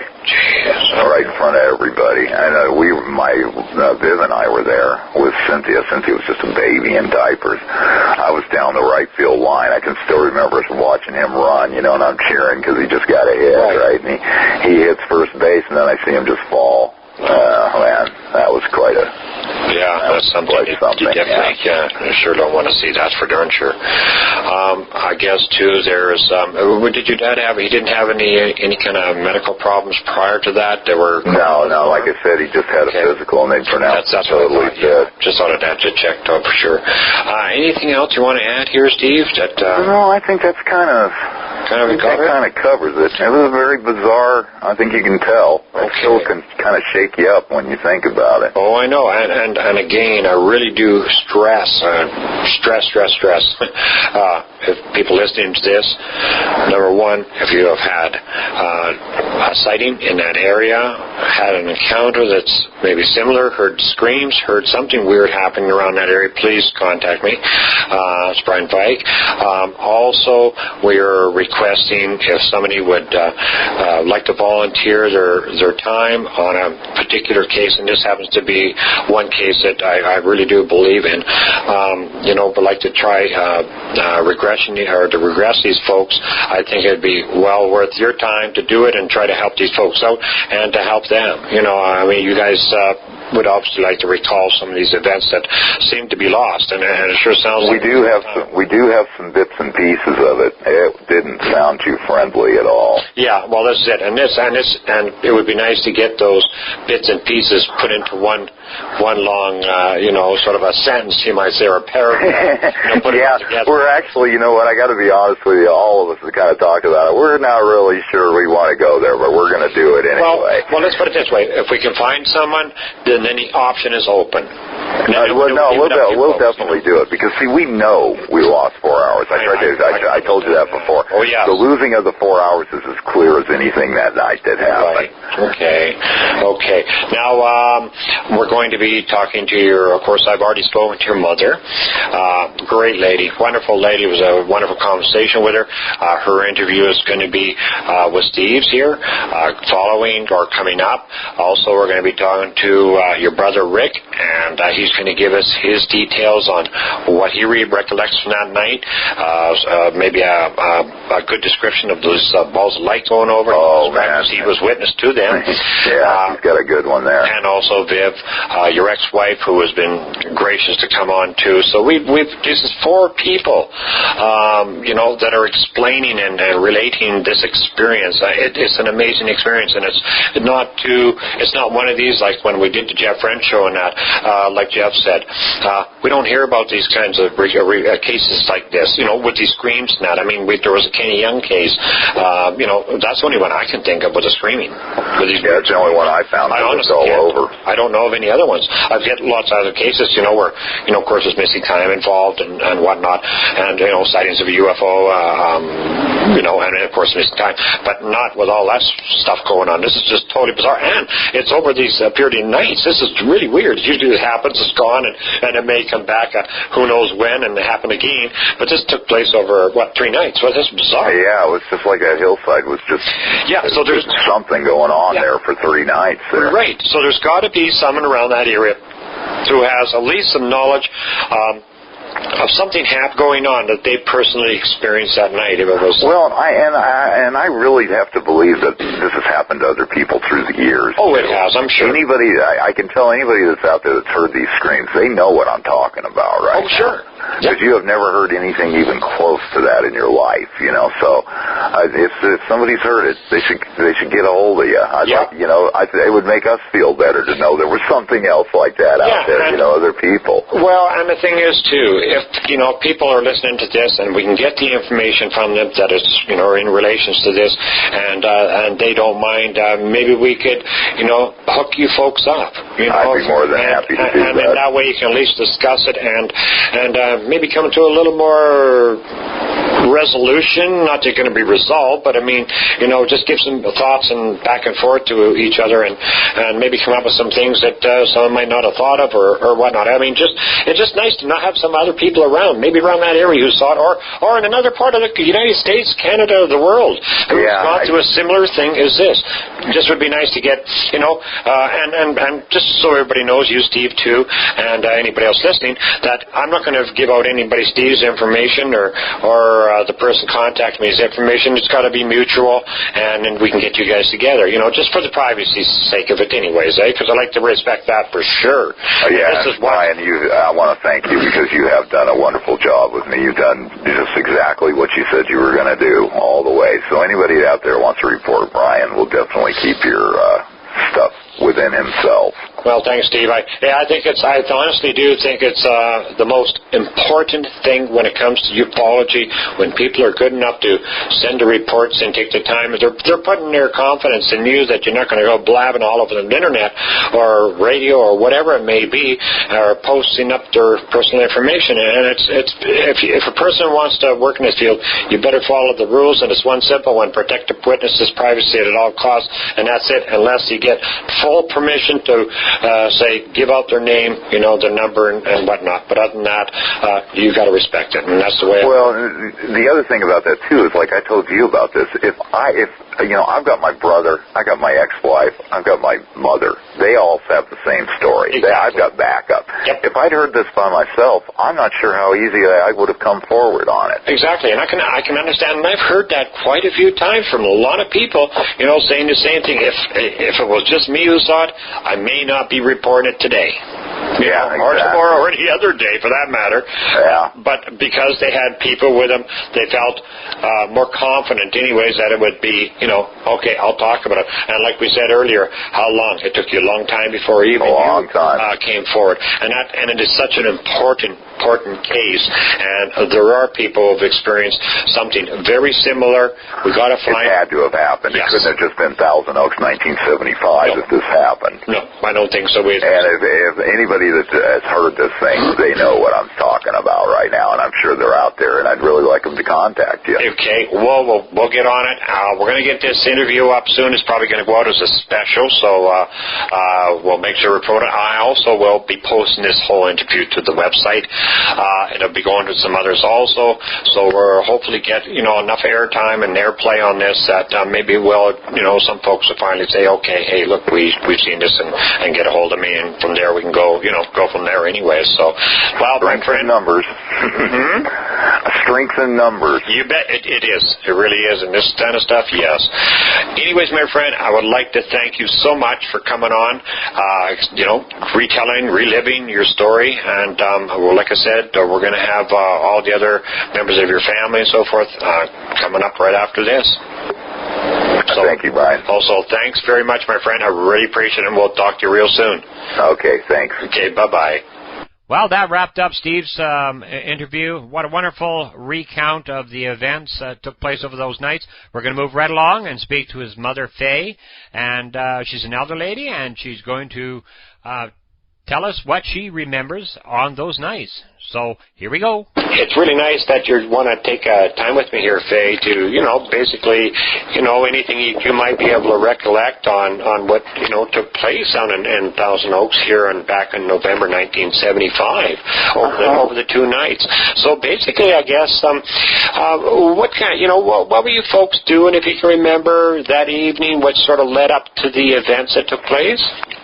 Well, when that first started, I was upstairs, and I went into the bathroom because there was a window there, and it looked out over the hill, and I heard it, and I went in there, and I couldn't see anything, and so I went out to call my husband, and I met the boys on the stairway. They were on their way, too, to get their dad. Right, would that have been the screaming part of it? Uh-huh. Okay, dear. Mm-hmm. Yes. And when I got my husband, we went back upstairs and looked around and still couldn't see anything. Mm-hmm. So we went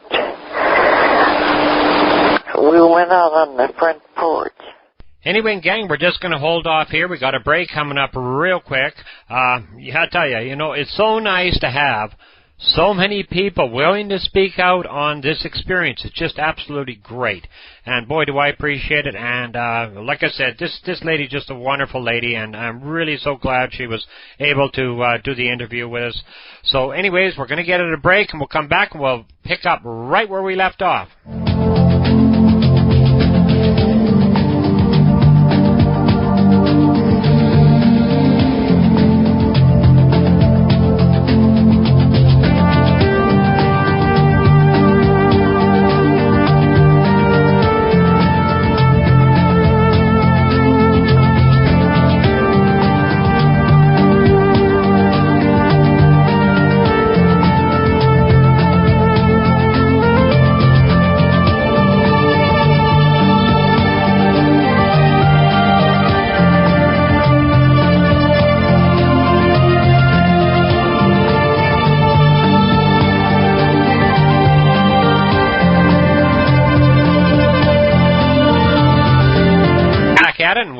Left off speaking to Faye, that's Steve and Rick's mother. So we're just going to get at this and continue on and listen to her fascinating recount of the events. And we were standing out there, and all of a sudden my husband and one of my sons were at the bottom of the hill, and we saw them duck down, and there was these lights that went over. Okay, this like a sort of streaked over top of it? Yes. Okay. Mm-hmm. And they just went right into the hill. Oh, goodness. And then my husband came in and called the police. Mm-hmm. And the screaming was still going on. So this continued on before the lights were seen and still after? Uh-huh. Okay. Mm-hmm. And when the police came, everything just got quiet. Well, no, B.A. Wonder what... And there wasn't a sound. And they went up and looked in the hills where we heard this, and they couldn't find anything. Mm-hmm. And then after they left, the screaming started again. My goodness. Well, do you know, just for curiosity's sakes, now, when the screaming was going on, of course, when the police officer came, and then, of course, they all went silent. Now, in that area at that time, did you have, like, crickets or, kind of the night sounds that normally would be going on? Did everything go silent? Yes, everything. So everything, wow, that's bizarre, eh? And was everything so silent, if you can remember back, when the screaming was going on, did you happen to notice any of these, say, normal night sounds? Was that also silent? I don't really remember. Okay, well, you're probably focusing on this very unusual scream anyway. Yes. Yeah, I can understand that. And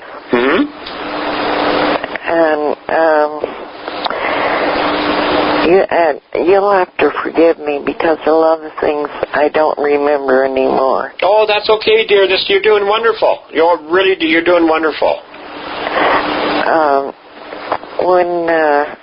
When the police left and the screaming started again, everything is just kind of a dream-like thing from then on. We went in and started watching TV. It stopped. And so we just went in and started watching TV. And then it started again. My God. And the boys were upstairs, and they came up and called us, and we went up, and it was... Then we were in the bathroom, all of us, for quite a while, and listening to the scream that and nobody knew where it was coming from. And then all of a sudden, we just went to bed. Oh, well, that's weird. That's really strange. Yeah, would you say now, just roughly, because I know it is really hard to try to, come up with a word or a phrase on how the scream would it sound like. Was it sound like a human scream or something like an animal scream or something just really unusual, something you haven't heard before? Well, I remember I described it as a woman that was getting killed. Oh my gosh, eh? Gee, that must have been awful. That must have been really, really quite frightening for you and the family, you know? Well, it was. And the strangest thing that during this whole time, the dogs didn't bark. Well, and they were all good watchdogs. Right. And I remember Steve going out to see about the dogs, and they wouldn't even come out.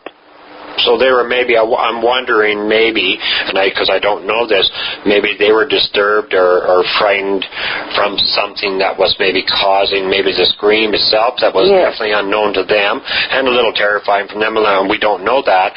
But also with the lights going over our top, maybe that's something else. Maybe the whole event had them, where they're definitely not comfortable about even going out to investigate, because most dogs will start barking and... Oh, yes. Yeah. That's their first inclination when something happens. Oh, yes, because we have a dog here, and he does the same thing. As soon as he hears something unusual, he's up, barking like crazy, and wanting to go investigate. Hey, but maybe it's something he doesn't like. You run back in, but they still go and investigate. Yes. So that is definitely very unusual. And now it was kind of interesting too, because you mentioned that you were all up in the bathroom, and of course eventually listening to all this, and eventually just went to bed afterwards.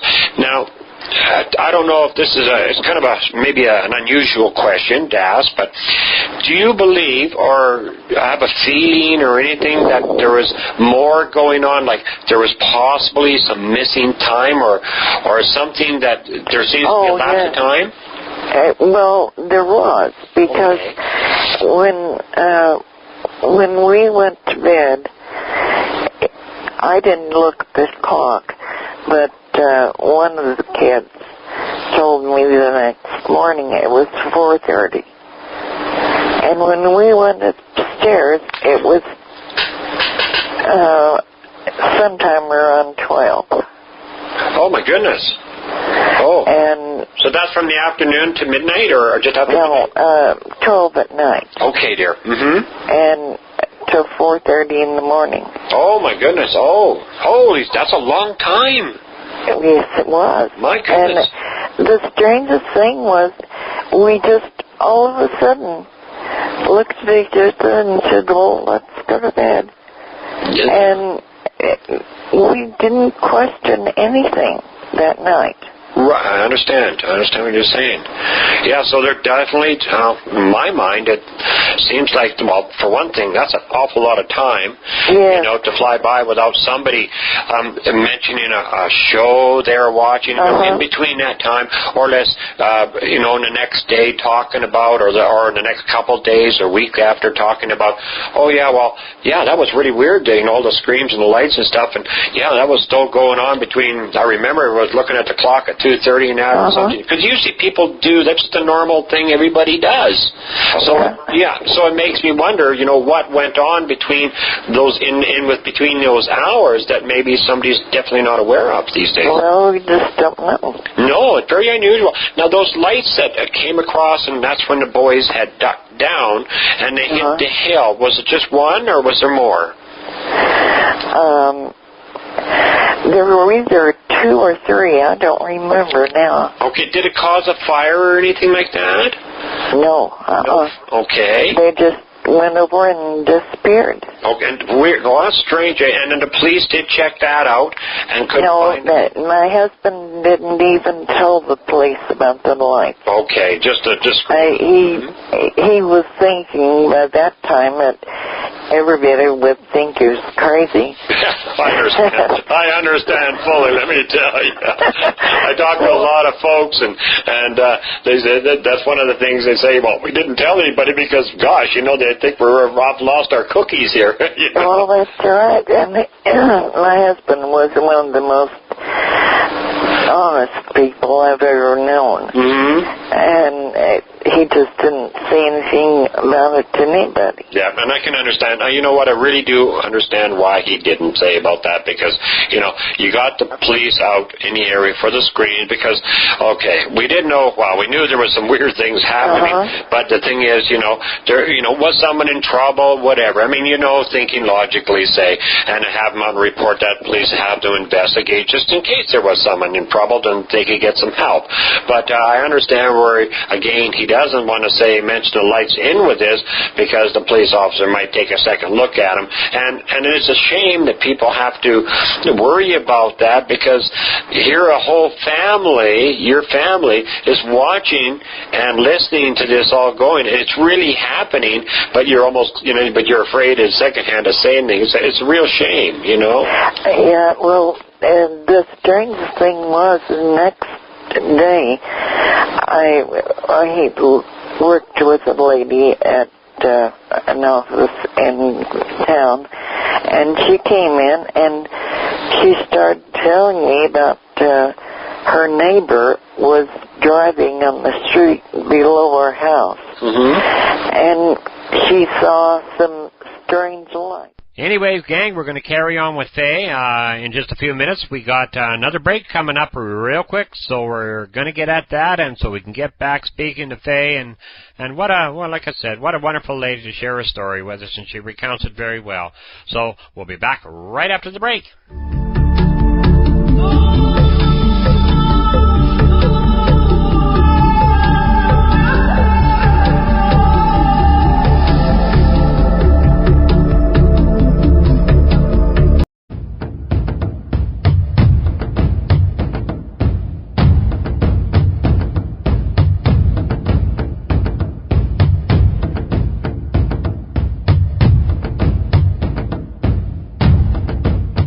The Vike Report with Brian Vike is aired on the Yanchik Radio Network of stations. The views expressed in the following show are those of the host, the guest, and the callers, and not necessarily the views of Interstreams Radio, IPS Media Works, the Yanchik Radio Network, nor its advertisers and affiliates. Content of the following show, its accuracy, authenticity, and ramifications of the use or application of said content is the sole responsibility of those speaking and those listening.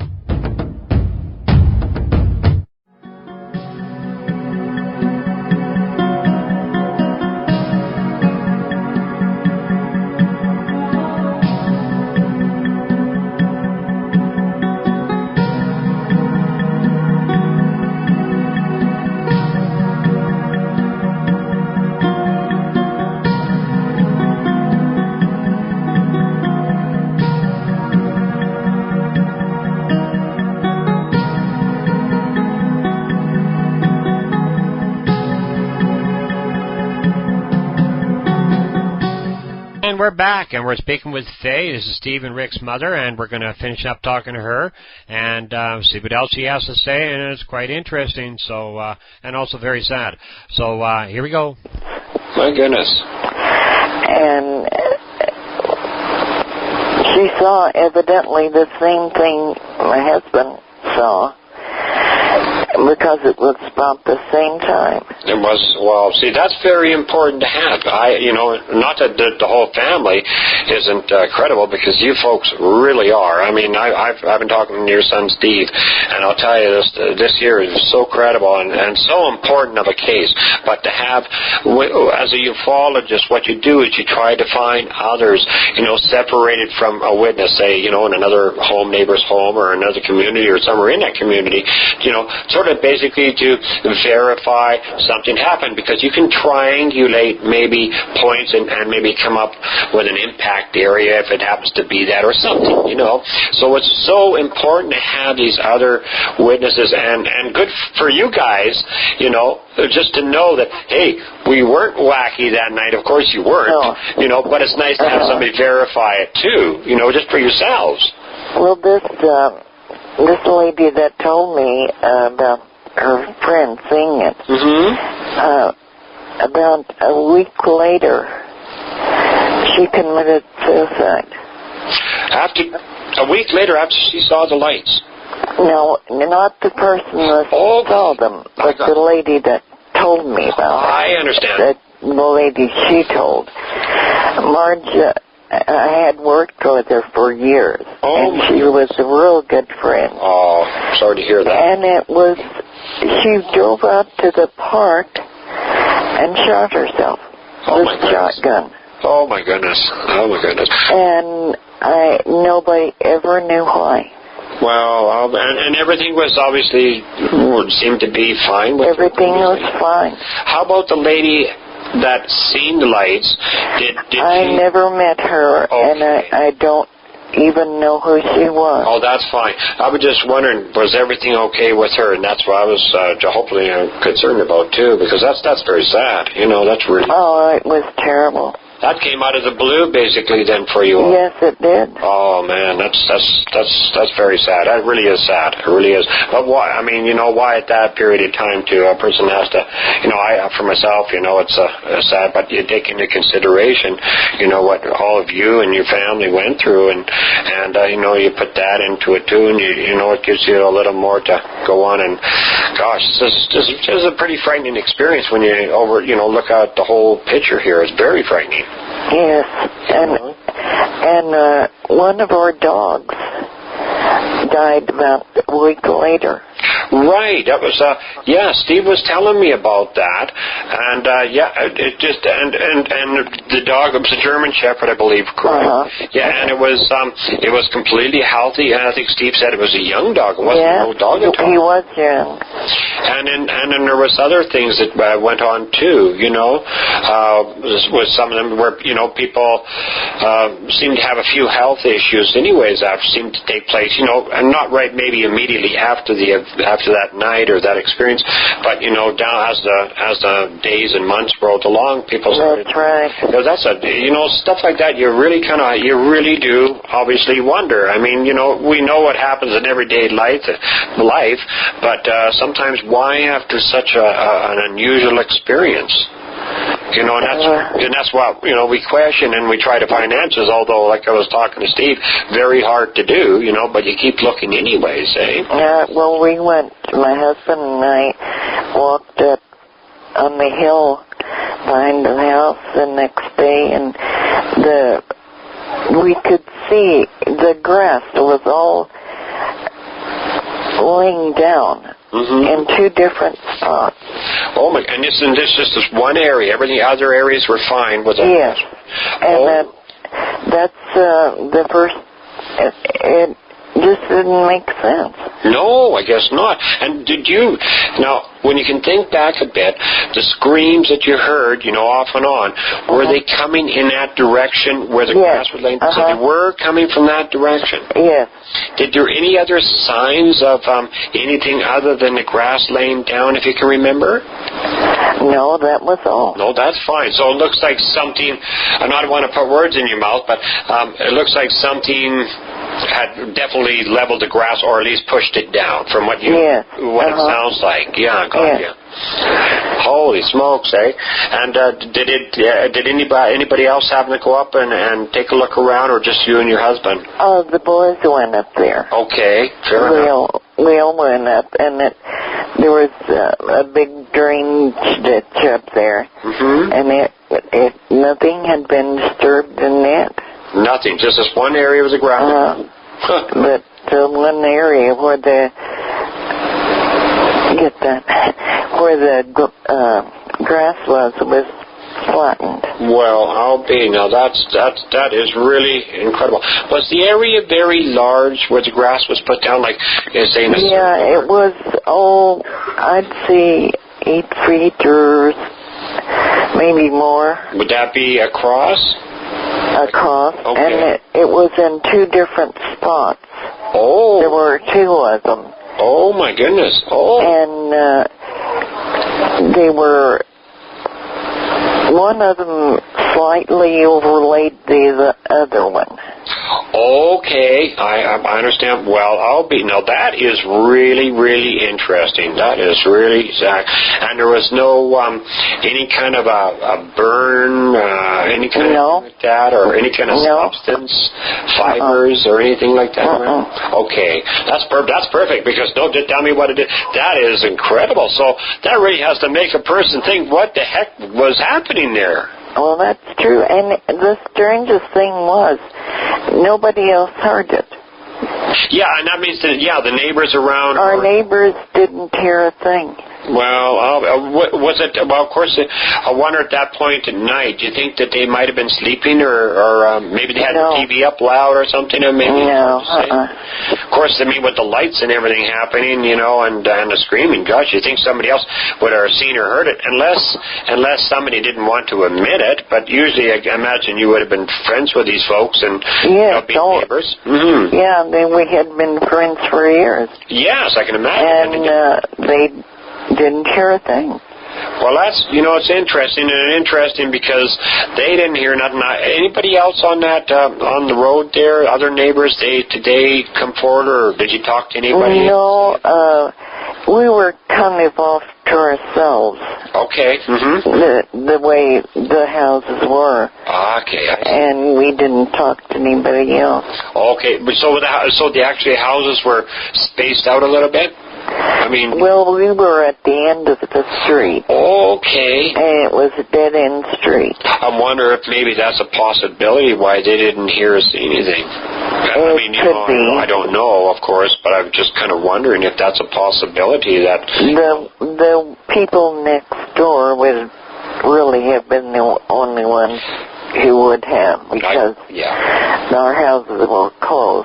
Okay, I understand. Yeah, most definitely. Well, this is totally bizarre. It really is a bizarre one. And how long did the police officers stay in the area? Do you remember roughly? Well, they were there for quite a while. They looked around and talked to my husband, and I don't know now how long it was, but it seemed like they were there for quite a while. My goodness, eh? So they did a good, thorough investigation, at least, from what they could probably see or know what was going on in time, and looked around. Because the thing is, if somebody was in trouble, they'd have to. But this sounds totally out of very, very strange, and a time that's seems gone missing without at least one of the family members. Because there's a lot of people involved here knowing something. In that time, so something really unusual, and then to know that these two areas that were actually flattened, or the grass was pushed down or flattened, that there were, to me, it indicates that definitely there was a very unusual event unfolding there that night, and that took place over 2 nights, or the one night. Do you know of? One night. One night. Okay, that's fine. Yeah. Well, anything else you can add, Faye?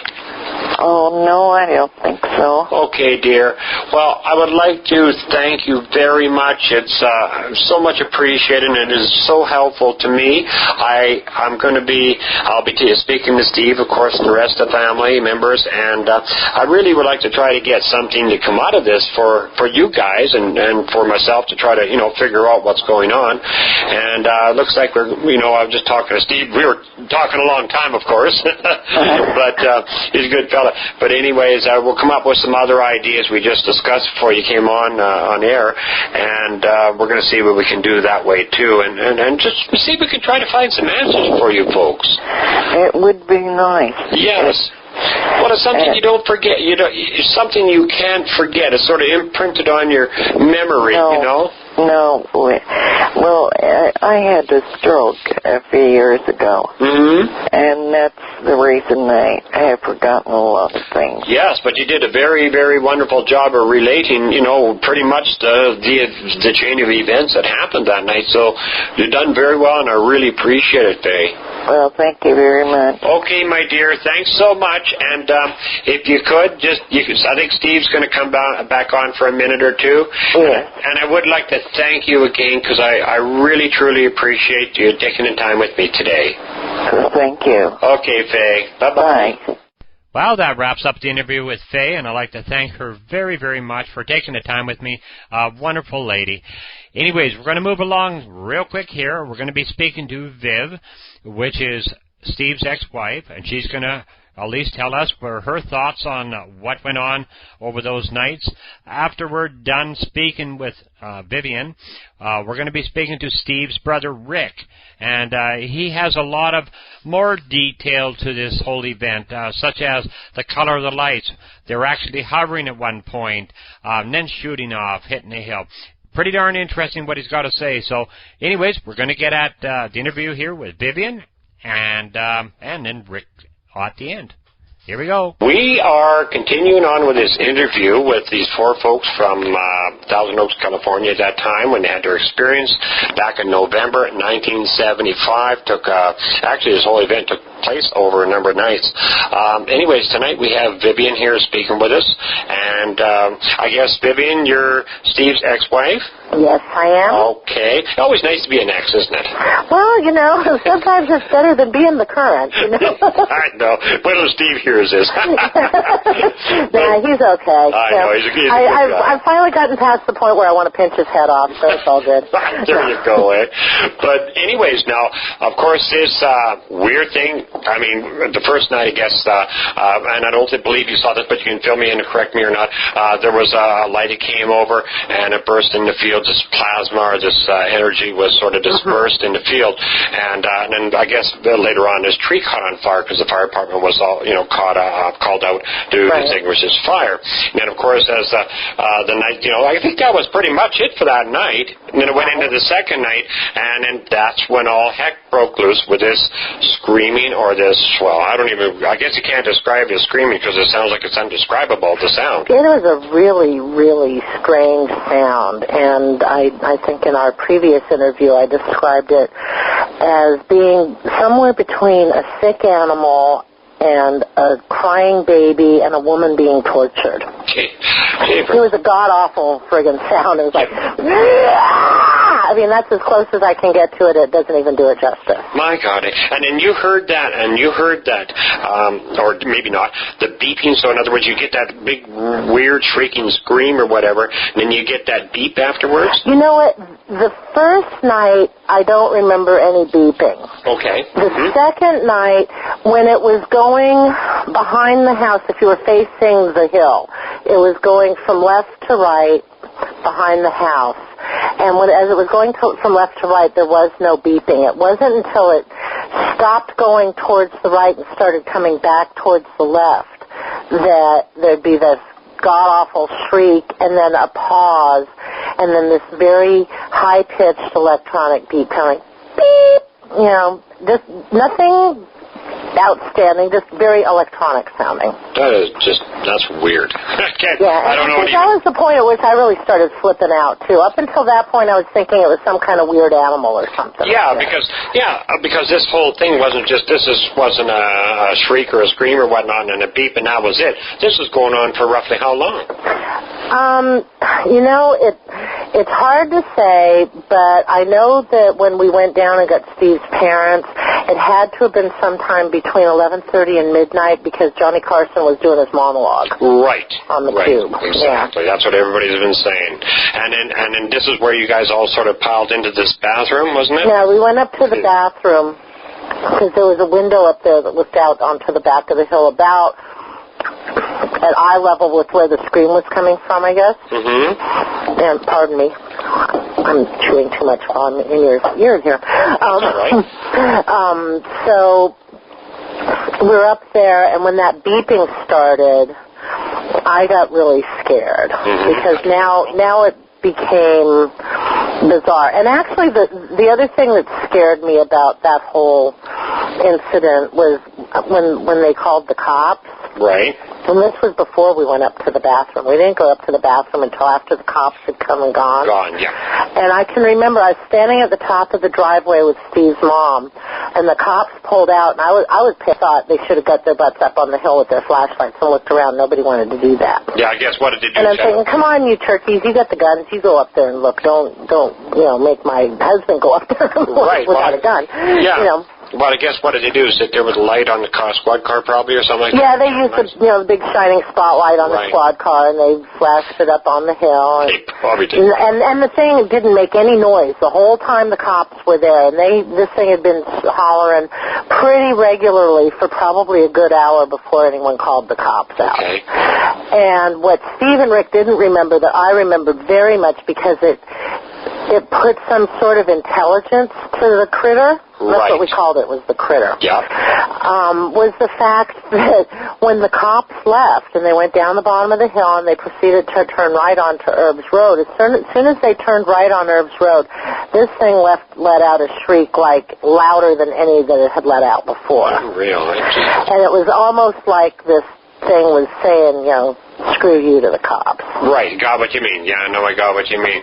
But you kind of wonder. It just attached a certain sentience.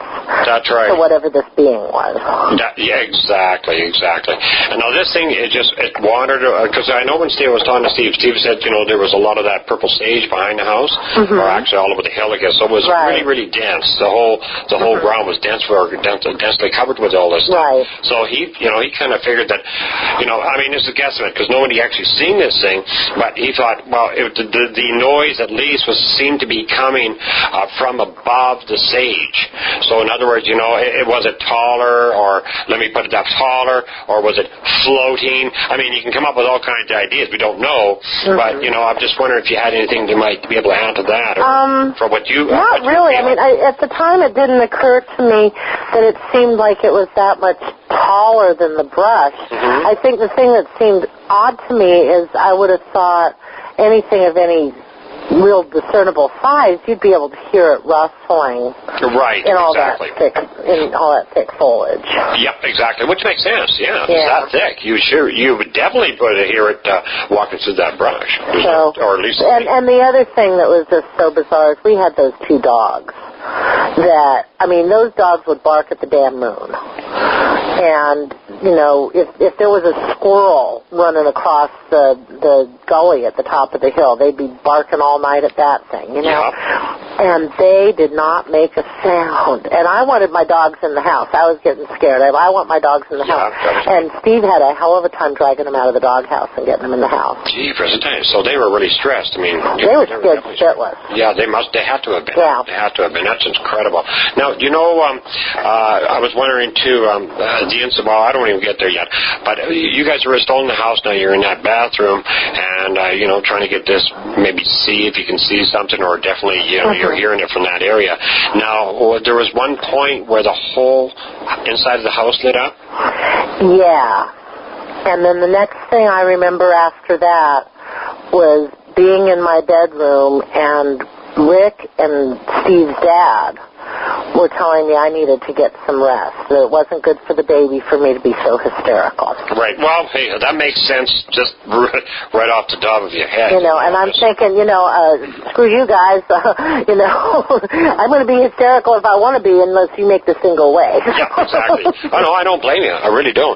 And but But I did. I was very obedient, which was not my. I'm an Aries. I'm not normally obedient. No. And I laid down and went to bed, and all I remember is looking at the clock and going, "Oh, that's funny. It's 4:30. How'd it get to be 4:30?" That's right. And it was what time roughly when the light sort of engulfed the inside I would of the say house? it was maybe a little bit after midnight. So you're looking at. I don't think we'd been in that bathroom for an hour. Okay. Yeah, well, time does pass, but I'm sure you guys would have realized how much time would have went by. That much time I wouldn't realize. That's a lot of I could see losing an hour, out of stress, but... That's right. So after that point where the light lit up the engulfed hole inside of the house, and it disappeared, so I don't believe it was very quickly. From that point on, say roughly around midnight to 4:30. I don't remember a damn thing. That's what I was getting at. Yeah. No. Anyways, I don't want to go anywhere you don't want to go. So Well, and actually, I've talked to Steve about this some, and if it will help put some closure to this incident, I would be willing to go under hypnosis, I guess. No, this is really... If you can throw in some weight loss and maybe some financial success programs while you're at it, that would be awesome, too. Right on. Good for you. We'll try it. Maybe it'll all come in a bundle package here. But no, I was mentioning to Steve, because when we were doing the interview, too, I mentioned to him, because it's really important that people who are listening to these interviews, that, you guys are willing to do it, of course, by somebody who's certified. We don't want no quacks, no goofballs, or somebody who's saying you can do it and they don't know what they're doing, because I find it very important. We don't need to be any more damage to say it's already done, because obviously you guys are thinking about it, and it's got to be a little bit distressing, too, when you wonder, where's that time gone? That's a lot of time. That's a lot of time, to go missing. Did you happen to go out with Steve or anybody else and have a look at those circles? No. You didn't, eh? Didn't see him?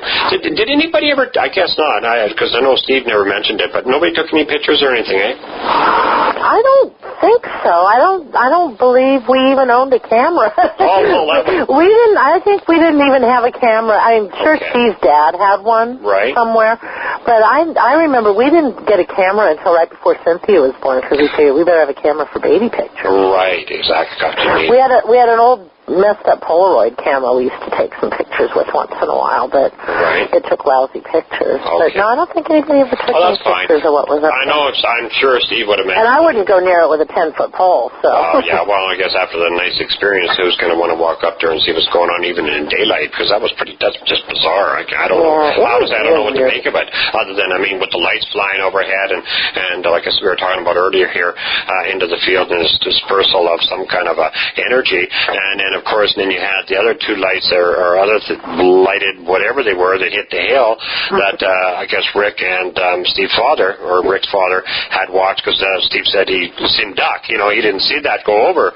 But what was causing all this? God only knows.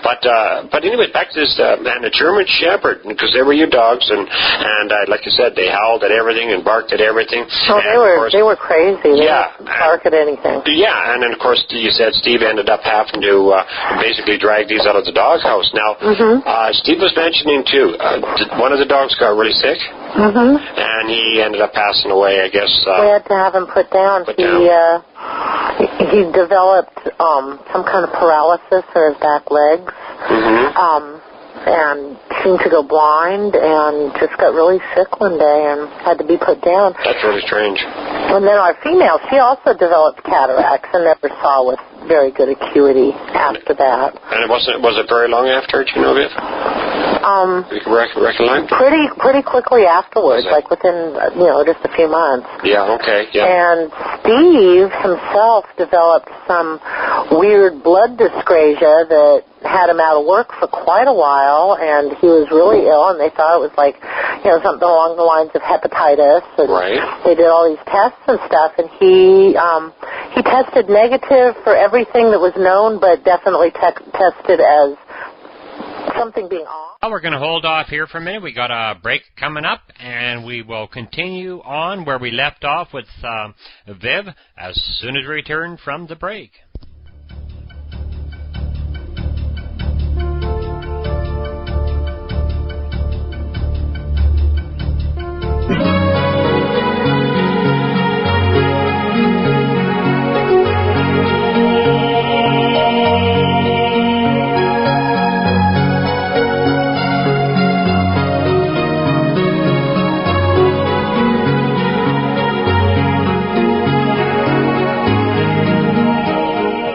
Well, we're going to continue on talking to Viv right where we left off, so here we go. Right, got what you mean. And they never did identify exactly what the problem was, and honestly, I don't know if he ever got over it. Yeah.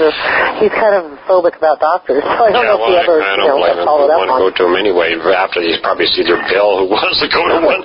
But see, this is what, sure, people can get sick, and dogs can have problems, and we got one here too. But it is really interesting to know that all this started taking place after this incident. And of course, what you kind of wondered about, sure, the lights went over, hit the field, and you heard the scream and that, which is totally bizarre. But here we have this bit of time that seems to be missing. I mean, there seems to be too much time nobody can account for. And so that's why I wonder if there's something happening. And to me, I really do believe something did happen in that period of time. I have a sense that there is. I've had some pretty vivid dreams, and I also have a meditation practice that's fairly recently in the last I'll say 8 years or so. I took up a meditation practice that I go pretty deep into meditation sometimes, and it's almost like a dream state. Yes, I imagine. And I've had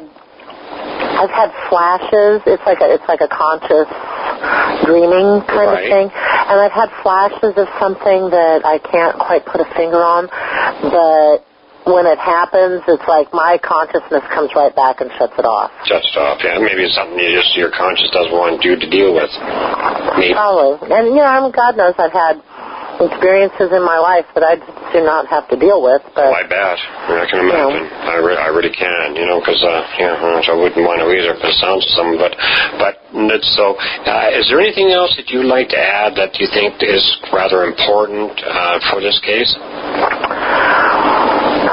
Anything that you sort of just stands out that you remembered other than the boys, Steve and Rick and just how scared Steve's dad was, because he was a rock. Yeah, well, Steve said he was a veteran. He was a rock. Veteran of the war. He was a Korea War veteran, and he was one tough son of a gun. And the only person he was ever really soft with was me. He'd always wanted a little girl, and when Steve and I got married, he finally had his daughter. And he just, he was so sweet to me. He was really a wonderful guy. That's great. No, good to hear. And when his passing was untimely, too. Yeah, I was at a picnic. Not too long after this all happened. Right, which is again, something else kind of unusual. How about, when you can look back now, because, there's, we're looking at possible time loss here, and who knows what happened in that period of time. Anything happened with Steve's mom that you can think of, or was she just great, healthy, and raring to go at that time afterwards? Because I never did ask Steve about her or anything, actually. Well, she always had a lot of, different little issues, but it was nothing extraordinary that I recall. Okay. Other than, her normal kind of... And I don't know how much of this she's ever going to hear, and I would hate to hurt her feelings. But No, we definitely don't want to do that. No. She just, Oh, she's a sweet lady. I had a wonderful conversation with her. There was, I guess, one of the cousins. But so, is there anything else you can think of adding? And there was a cousin there, I believe, too. Well, Rick next door was, somehow related. Yeah. They were buddies, but he was also somehow related by marriage or something. Yeah. And they never heard anything. They never heard nothing. That's what. And I think they all thought we were crazy. Well, yeah, after you related that without them hearing anything, but there's cases too where, for whatever reason, some people can hear it, some people can see it, other people around them are not too much in a distance, can't see it all going on, as weird as it is. So, is it focused on just this particular family or someone in that family? But there were other people that saw something floating over the end of the street there, at the top of the hill. That was and somebody, I think it was a patient of Faye's at the optometrist's office, came in and said, did you see that big thing floating over your house the other night? Exactly. That was, I think, that big white ball or something is what they described it as. And there was supposedly 2 cars pulled over, I guess, and I guess they were happy to be watching it also. So, maybe this is who's relaying what, but it definitely was something going on there. There's no question about it in my mind. I mean, that was just too bizarre. It's just too bizarre. And to have so many people speak out on it, this is the most wonderful thing that ever happened to me. I wish whoever it was that stopped at the bottom of the street would get wind of this and actually, sense worth in, Actually, I did. I wrote a letter to the, I believe it's the Acorn newspaper in Thousand Oaks, California, and I never got a reply off of them. Try the News Chronicle. The News. The News Chronicle. The News Chronicle is the bigger newspaper in Thousand Oaks. The Acorn, I think, was just like a local gossip rag or crap. Perfect. But the Canal Valley News Chronicle would be the major newspaper, if you want to call it that. It's still kind of a small town rag, but okay, News Chronicle. Okay. I'll check that out then. I'll definitely check it. Actually, I'll do it tonight so that way I don't forget or slip my mind and get behind. Because I really would. I mean, there's got to be a lot of some of the people who lived there, years back, they got to be still living in town. It's got to be in the area, so there's probably still lots of them, and who knows who's seen what. I mean, even if it was on the other side of Thousand Oaks, or somebody's seen a light going across the sky, or there was something, they heard something that night or whatever. I mean, you just don't know until you bring it up, because sometimes people are just so reluctant to come forward. For whatever reason, if there's a ridicule factor, they don't want to say none, or don't want their name in lights sort of thing, or people that think they're crazy, although they could be discussing it with, say, family members or friends one-on-one. We've seen some really weird lights. I don't know what they were, but if we can get those people in, it just might tie into what you guys saw. Yeah. In our experience. I'm sure there's people that are, wondering what the hell that was. I don't doubt it one bit. I don't doubt it one bit. I really don't, Bip. It's got to be. Well, is there anything else you'd like to add? I can't. Is there anything else you'd like to ask? I mean, because I really don't know. I really don't want to dig in too much because I know some things you may not want to talk about. So. Anything that you ask me is cool, Brian. If I don't want to talk about it, I'll tell you. Okay. I'm very outspoken that way. Okay. Problems for yourself after this incident? Any kind of medical kinds of things like that? Nothing I can really point to other than there was a scar on my tummy that wasn't there before, and I never noticed it until after Cynthia was born. Okay, but that wasn't there. That wasn't there before while you were pregnant at the time. Right. And that wasn't there when this all was going on. Now, after the baby was born, your daughter, this popped up just afterwards? I just noticed it because I could finally see that part of my tummy. Oh, for God's sake. So it was like below my belly button. Well, that's kind of unusual. Can you sort of just describe what it might look like? At first, I thought it was a chicken pox scar, and then I remembered, no, I've got a chicken pox scar above my belly button. I didn't have one below my belly button. Okay. Did it happen to look? Because you described it now, because I know what I think I know what you mean. It wasn't like a little scoop out of it. It was something like somebody. No, it was more like a slightly raised. Okay.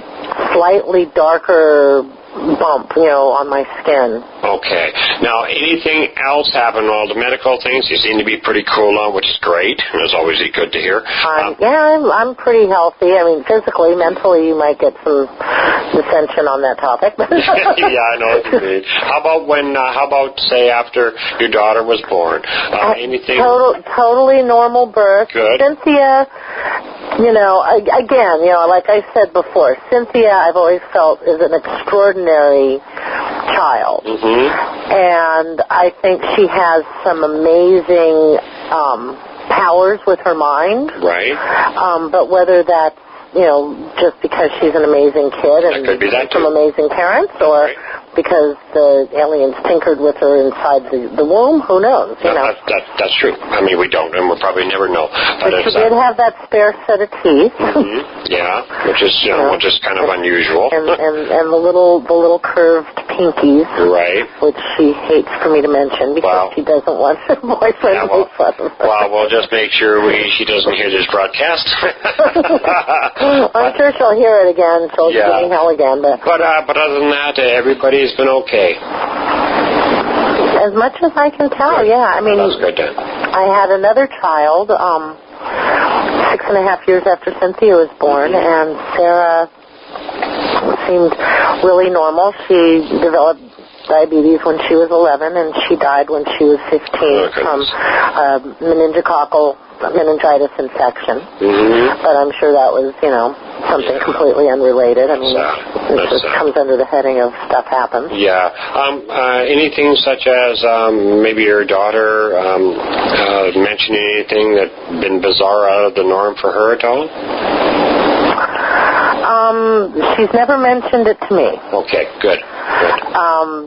Now, my ex has some interesting capacities to do different things, but I think you need to ask him about that. Yes, we can do that. That's no problem. I don't think I need to be spilling his beans. No, that's true. No, I was wondering because sometimes, I'm sure, I don't know how much have you ever read up on UFO abduction kind of stuff or anything like that, where sometimes, you can go back, somebody have this recurring abductions, happening all the time, and then you start asking questions maybe about, well, how about your parents and your grandparents? And of course, they'll say something, seems to be affecting my children. My children are coming down and saying, hey, Mom, I'm really scared because we leave light on and see these little people in my room, and, maybe they're not, being focused on TVs with aliens running around or whatnot, but just sort of out of the blue, all this stuff's happening.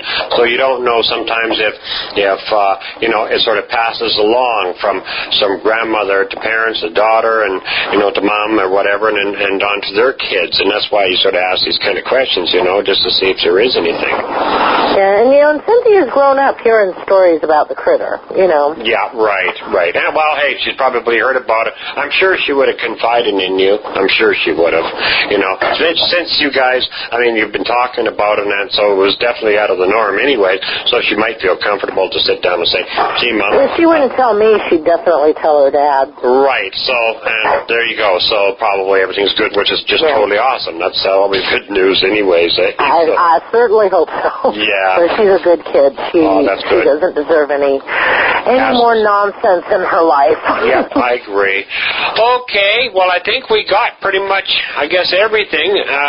Probably something I'll forget. I can ask Steve or something. Yeah, you can give me a call anytime. If they want to do the hypnosis thing, I'm game for that. I'm definitely working on it, and I told Steve, and I did. As soon as I think when he mentioned it to me and I said, no problem, I'll get on it. I put a notice up, and usually what I did is I got a lot of feedback, but the people who are feedback, I'm not even going to mention a name here, but some people mention a name, and I wouldn't recommend this person to my cat. Oh, really? So, I personally, if you guys are going to go through this, I'd rather see you go through somebody that is actually certified, and that's a professional at it, but and I'm trying to find someone that hopefully they're listening into this broadcast, or somebody is listening, you could pass the message along. We're looking for someone who wouldn't mind looking into this. It's such an extraordinary case, experience for you folks, and maybe could do it for, just to help you guys out and volunteer as services, let's put it that way, which would be nice because they are very, very expensive.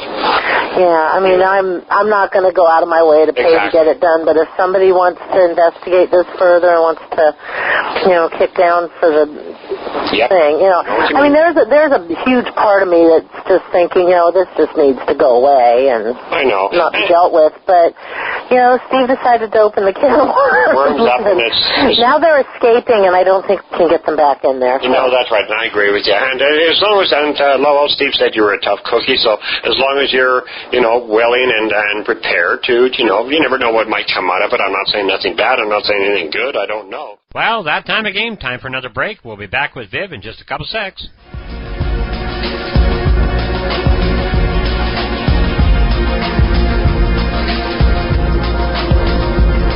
And we're back. We're going to finish off talking with Vivian. She's got I think there's about another minute or two here with Vivian, and greatly appreciate it. I really appreciate her taking the time with me. And then we're going to get into Rick's interview which is, again, is another interesting bit of information. So here we go.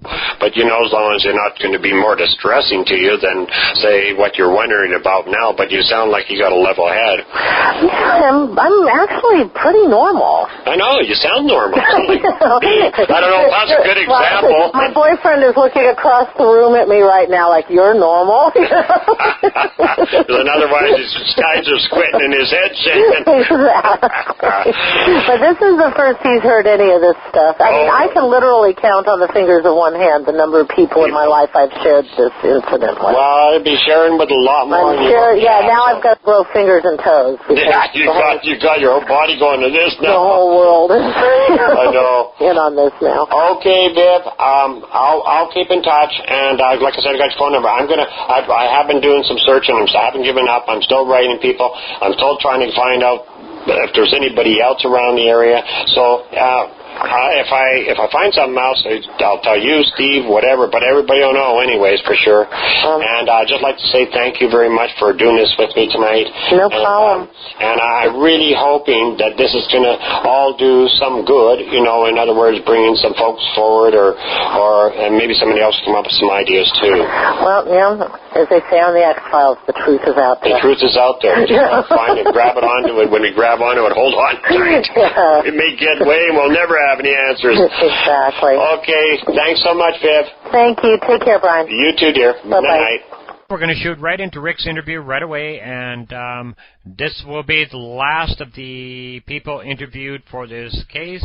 Very extraordinary. So here we go. Okay, I'd like to welcome Rick to the show, and this will be the fourth witness here for this Thousand Oaks, California sighting. Took place back in 1975 in November, and of course there was a whole family who watched this whole bizarre event unfold over a couple nights or so. And anyways, Rick, now I'm not sure. I just want to make sure that so our listeners know too.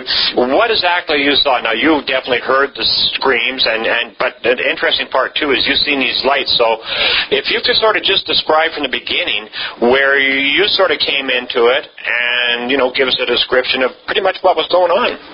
Well, we did see the one fireball that, like it was kind of like a comet, I guess is a good way to describe it, that hit the field across from us. But I'm not sure if that was the night before or a couple nights before because I'm getting old. And yeah, well, it sounds like it. I'm getting old too.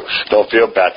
But no, it sounds like from the first one, at least according to the other people, that now if everything's right, the fireball came over and that was the one that started the tree on fire. Well, no, it didn't really hit where the tree started on fire. Right, it was just off of that a ways. But there was that sort of, I guess, hit the field and sort of that plasma energy thing came up? Yes. Right, and I think that would have been the night before, so that would have been the first night, I think, according to everybody else anyway. So that was kind of like all that happened that night, though. Okay.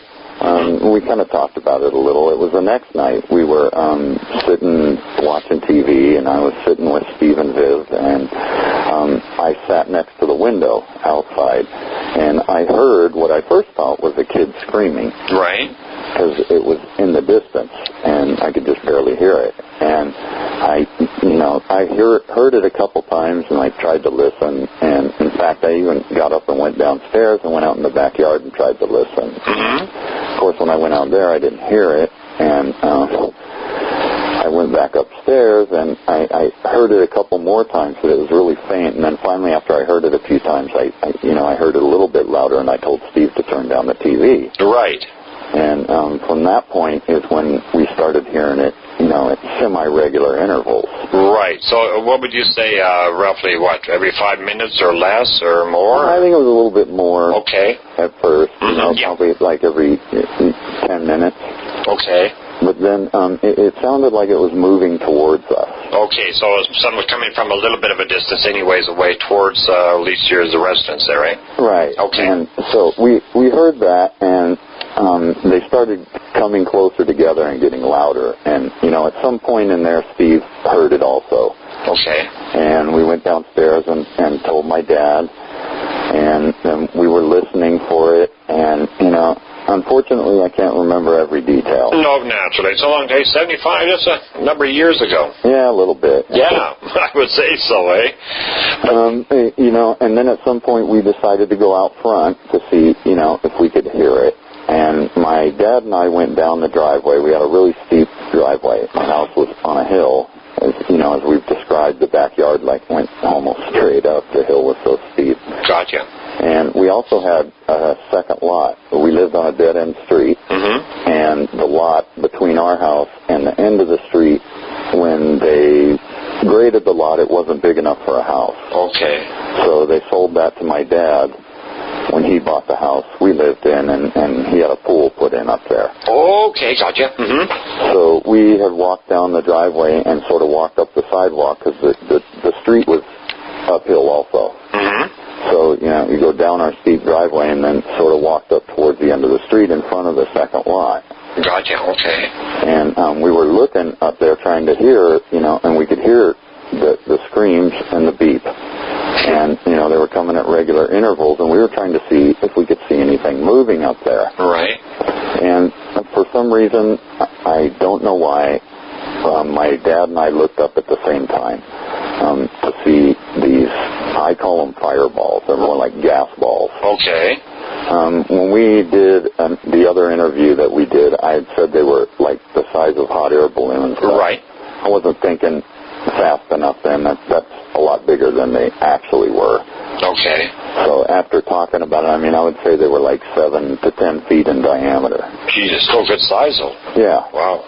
But, the size could be off, too, because there was no way to tell how high they were. Yes, it looked like they were maybe 20 feet up in the air. Geez, so they're right. Well, basically, even it's hard to estimate the altitude, from the ground up. Right. But still, they were above the street light. Oh, my goodness. Okay. Gee. As far as I could tell, but, you're also looking at something that's kind of like, a blue-orange color type, fireball that, it's hard to describe, more like a gas ball, like when you're looking at a show and it's showing the planet, like with clouds all around it. Right. Okay, gotcha. And that's a great description. And there was two of them, correct? Yes, and they were right next to each other, and they were just stationary, like a planet. Oh, for God's sakes. And it was a brief moment, I would say. But when you're looking up at something like this and you see this, it seems like an eternity. Yes, it does. It really does. Even though it was a split section sometimes, it does seem like a long time because it's so out of the norm. Yeah, what is this? Yeah, right. Exactly. And then they both took off at the exact same time like missiles. And they just shot across the sky and hit the hill and sort of exploded into like electrical, like if you see something electrical hit the ground. So it's like a discharge then, eh? Yeah. Okay. With little, sparks coming out. What color was this? What color was that discharge, if you can remember? It was a multitude of colors. Okay. Blue, orange, yellow. Like a lot of it was, like orange and blue, I remember. Okay. And then some yellow, it was scary too. So. Oh, yeah. I imagine. Well, and when they hit the ground and they burst into this multitude of colors and so forth, was the speed of the impact really great, or did it have slowed down at any time? No, it was really great. To actually picture it in my mind now, I'm sure it was milliseconds. Yeah, well, gotcha. Okay, and this is from a dead stop. They sped off or shot off just like that and then hit the ground. Right. That's really bizarre, man. The strange thing about it is they weren't giving off any light per se. Mm-hmm. When you looked at them, there was light. There was the colors and there was like a gaseous ball, but it wasn't like it lit up the sky and lit up the ground around us when they appeared or whatever they did. Gotcha. We looked up. I don't remember thinking to myself, what's that bright light, and looking up. Right, got what you mean. But that must have been, you guys must have been really, you must have been dumbfounded over seeing this. You must have been. It would just been unbelievable. I didn't know what to say. Yeah, well, I can understand that. And I turned and looked at my dad, and, I've never seen my dad look scared before. Mm-hmm. Well, it's that time. Another break. Anyways, don't forget to visit my site, www.hbccufo.org or brianvike.com. And if you have any information about this experience that went on in Thousand Oaks, please contact me. It's very, very important. Anyways, we'll be back with Rick in just a sec. Afraid I thought we lost a long time ago.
Just going to get right back into things with Rick, so here we go. And so, when I saw his face, then, I was... You get worried. Yeah. Okay, this is, my dad looks really scared right now. He's white as a ghost. We kind of looked at each other. And the weird thing is when they did the sparks and the little thing on the hill there, is it didn't start any fires. Right. So basically that happened, and then they were gone. Right, gotcha. But the scream and the beep was really loud the moment of impact also. So as soon as these things hit the ground, this thing gives out a wail of whatever it was making, some kind of a scream. And did it continue? And then was at that point or before it was followed by that sort of, I think everybody's described it as a mechanical sort of a beep? Yeah. And it did, I just can't figure this one out. It's so bizarre. It sends a chill up my spine to this day to think about it. Oh, I bet you it does, because it's so, like I said, it's just out of the norm. Now, I know there was the dogs, and they weren't even bothering with this whole thing, because I guess by the sounds of it, they're maybe stressed out from what everybody says. Any other, say, night sounds, little animals, crickets, any kind of thing like that chirping away, or something going on that you heard, or you hadn't heard, or if you even remember? Well, no, I do remember, because it was eerily quiet. Okay, gotcha. I mean, like, we were used to hearing, crickets, frogs, coyotes even. Right, and typical nightlife, yeah. Yeah, and, we lived on the end of a street, and it was a huge field, from the end of the street on out. Right, gotcha. Wide open spaces, and so, there was all kinds of critters out there. Yep, I can imagine. You sit out front at night and just listen, like you're living in the woods almost. Exactly, and I used to do the same thing up here in my 5 acres. I mean, and behind me I had absolutely nothing, but, you could still hear the birds or at nighttime the owls, or maybe hear some coyotes yapping or whatever, going on, and, and so I can imagine this here, especially when you look at the dogs being, stressed out from what it sounds like it, I can imagine everything else, wonder what's going on here, we're just going to keep quiet and either that or take off or just hide, Yeah, well, after that happened, my dad and I just headed up the driveway, kind of running. Yeah. Full speed running, but, kind of trotting up the driveway like, I think we better go in. Right. Well, I guess so. Then was it after that you guys phoned the police? I think it was. Okay. I'm just wondering. I don't have a clear recollection of whether they came before that, but I'm pretty sure it was after that, because I remember my dad not wanting to say anything, to make us sound weird. Well, understandable. Boy, do I understand that. You know, so I'm almost positive it was afterwards. Yeah. Were you down with your father when the police arrived? So when he was talking to the police officer? Yeah, I went out front. Did you remember? I'm not sure I went out there exactly at the same time, but yeah. Do you remember anything that police officer had said? You know, I basically the only thing I can remember is that he doesn't hear anything. You know, and that he wrote down some stuff like. Yeah. And said that if we hear anything else to give him a call. You know, I remember him shining his lights up on the hill and looking around. And I don't have much recollection of anything else. Okay, and basically hung around for a little bit, and that was it. I guess he didn't hear nothing, and imagine he just took off. Because according to everybody, that was about it. And of course, as he got down the hill and just about out of sight, everything started. Corner. Yeah, and then it happened again like it did when the fireballs, as we call them, hit the hill. Right, and this thing starting to scream again. Yeah, it was loud, and it was scary that time. My gosh, I just, you know, it's something I just can't figure out, and I'm sure you listening to the show we did. You know, like Jeff said, "Wow, jeepers!" You know, he hasn't heard many stories like this before. You know, especially with the screaming and so forth. You know, that was the one with Kenny Young's case, but I believe that was in Kentucky. That's the one where they heard the lady screaming, but they never found her? Right. Exactly. But, you know, it sounds like, you know, they heard the lady screaming, but in with your case here, with your experience, you know, you got it sounds like it's a bit of a different kind of a scream, you know, I don't know, it's a pain, a baby, a child, or whatever, all sort of rolled into one. Animalistic type.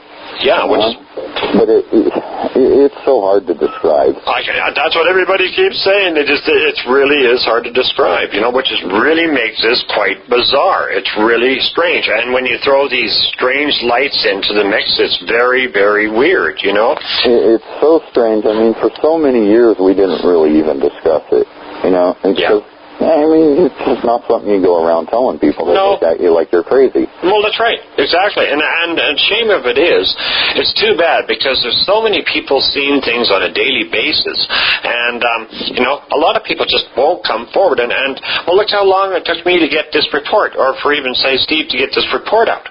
Right. I mean, even he sent it to me earlier on, but, you know, and he asked me not to post it, and of course I'm going to respect that. And then again, I don't know how long after, it was a while after, and then he says, well, yeah, go ahead and post this. He says, I really want to know. I want to see if I can find somebody else who maybe was in the area who remembers this, or somebody might have a clue or something, you know.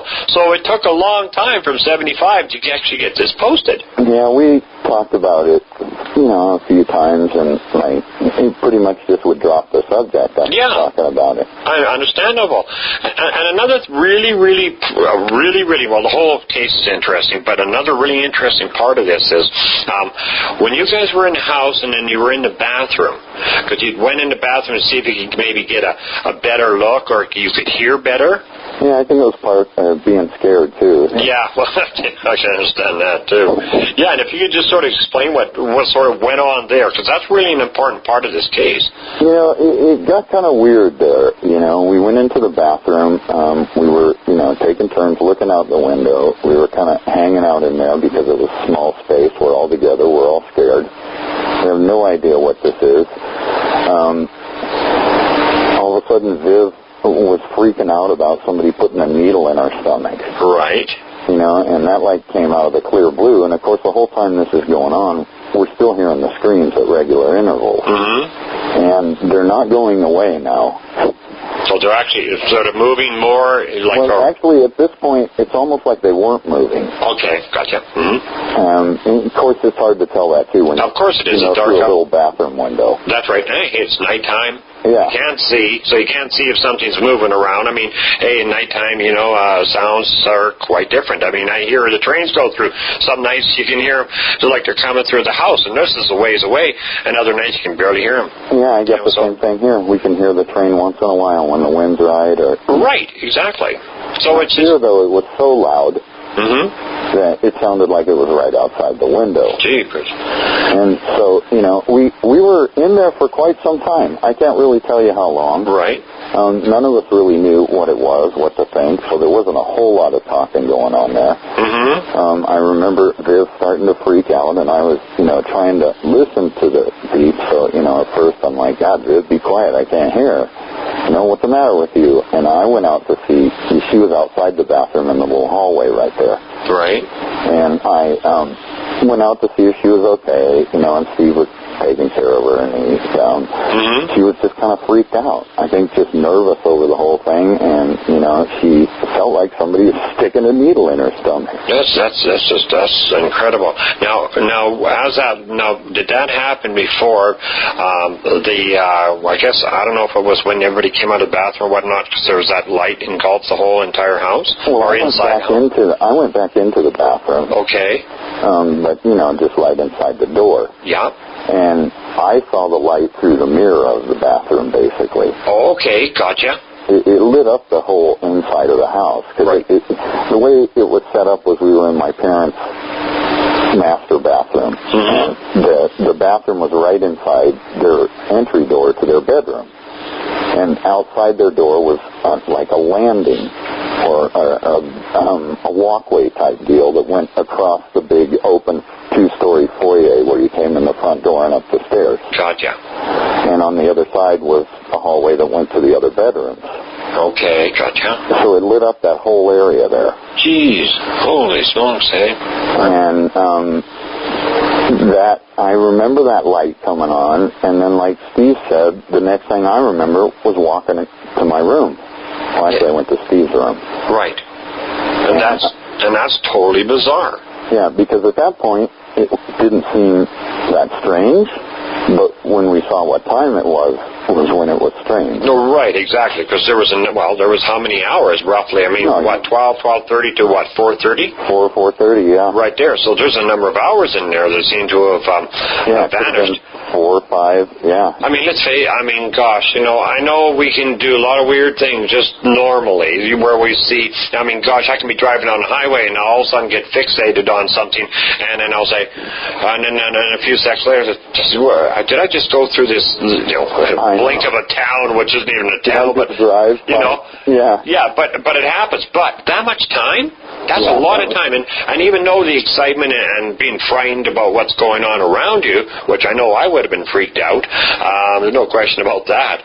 But, still, that's a lot of time that somebody can't account for. So and not only that, after this light and everything, like you said, you went to the room, well, it sounded like, Steve's wife, she went to lay down, I believe. Everybody seemed to be docile, if you want to use that term. Just, in other words, hey, nothing, hey, this is great, nothing's happening. It's just like, hey, let's just have a lay down like a normal night, nothing happening. Exactly. Which is really bizarre. Yeah, it is.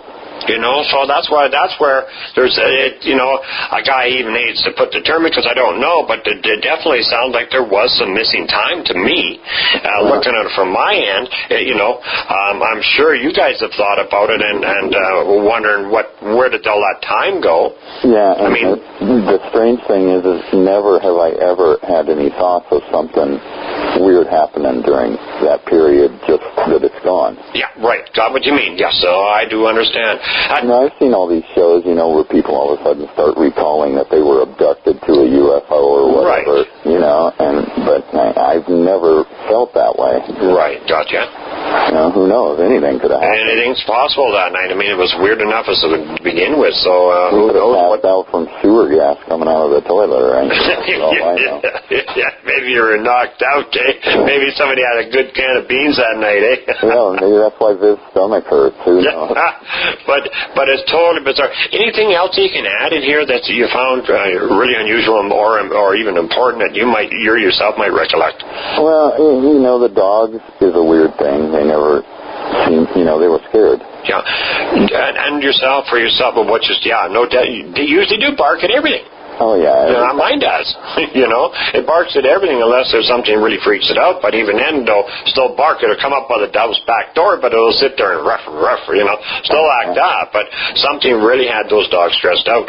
Yeah, and then the neighbors, their house was 15 feet away from ours. Mm-hmm. They heard nothing. And they heard nothing. And they were up too at that time, I believe. Well, yeah. Or the lights were on or something? Yeah. Yeah, and nobody heard anything there. And now, is anything that you can think of, for example, any kinds of marks on your body, say the following day that you noticed, or say while you're showering or something, or any other kind of strange events happen to you, say the following days, weeks, months? No, I can't think of any. Nothing. I had a lot of strange things happen to me in my life that I wish. But nothing. Yeah. Nothing like that. Maybe I could blame, the fact that my hair fell out on that. Mm-hmm. I'm bald. I don't know. I'd like to blame it on something like that. Maybe that's my excuse. I got the same problem. Don't feel bad. It was the fireballs. They were above my head. Yeah, right. It just sort of lit them up there a bit, eh? That's why I'm only missing hair on the top. Yeah, right. Exactly. It's about my. You see mine. That's why I like wearing my baseball cap. Me too. But no, this is really fascinating, and it was fascinating. A really excellent description on the what these objects looked like. But that time, and just going back, say to the first night. Now that thing, of course, because I don't want to goof this up. The light or this fireball or whatever it may have been that came down and sort of hit in the field. It of course was ways away from the tree, and everybody told me that. And but this tree somehow spontaneously combusted where the fire department had to come out. Right, and it burned for a long time too. Bizarre. That is so bizarre. Now, I wanted to go back to the newspaper and find the article about the fire. Right. In the tree. But I could just never find the article. Yeah, it's going to take some digging, probably on, I don't know, what's on microfiche or whatnot. Yeah, and so, you can't find it on the internet. And no. I just, haven't taken the time to go and try to find it. Yeah, it's going to go right to the office, or I know sometimes even there, the newspapers don't even keep them for so long, then they'll ship them off maybe to a library or something. Or in our case here, I'm sure the Thousand Oaks Library probably has it. Yeah, and in here, our museum actually has a lot of back issues, and it's all on microfiche too.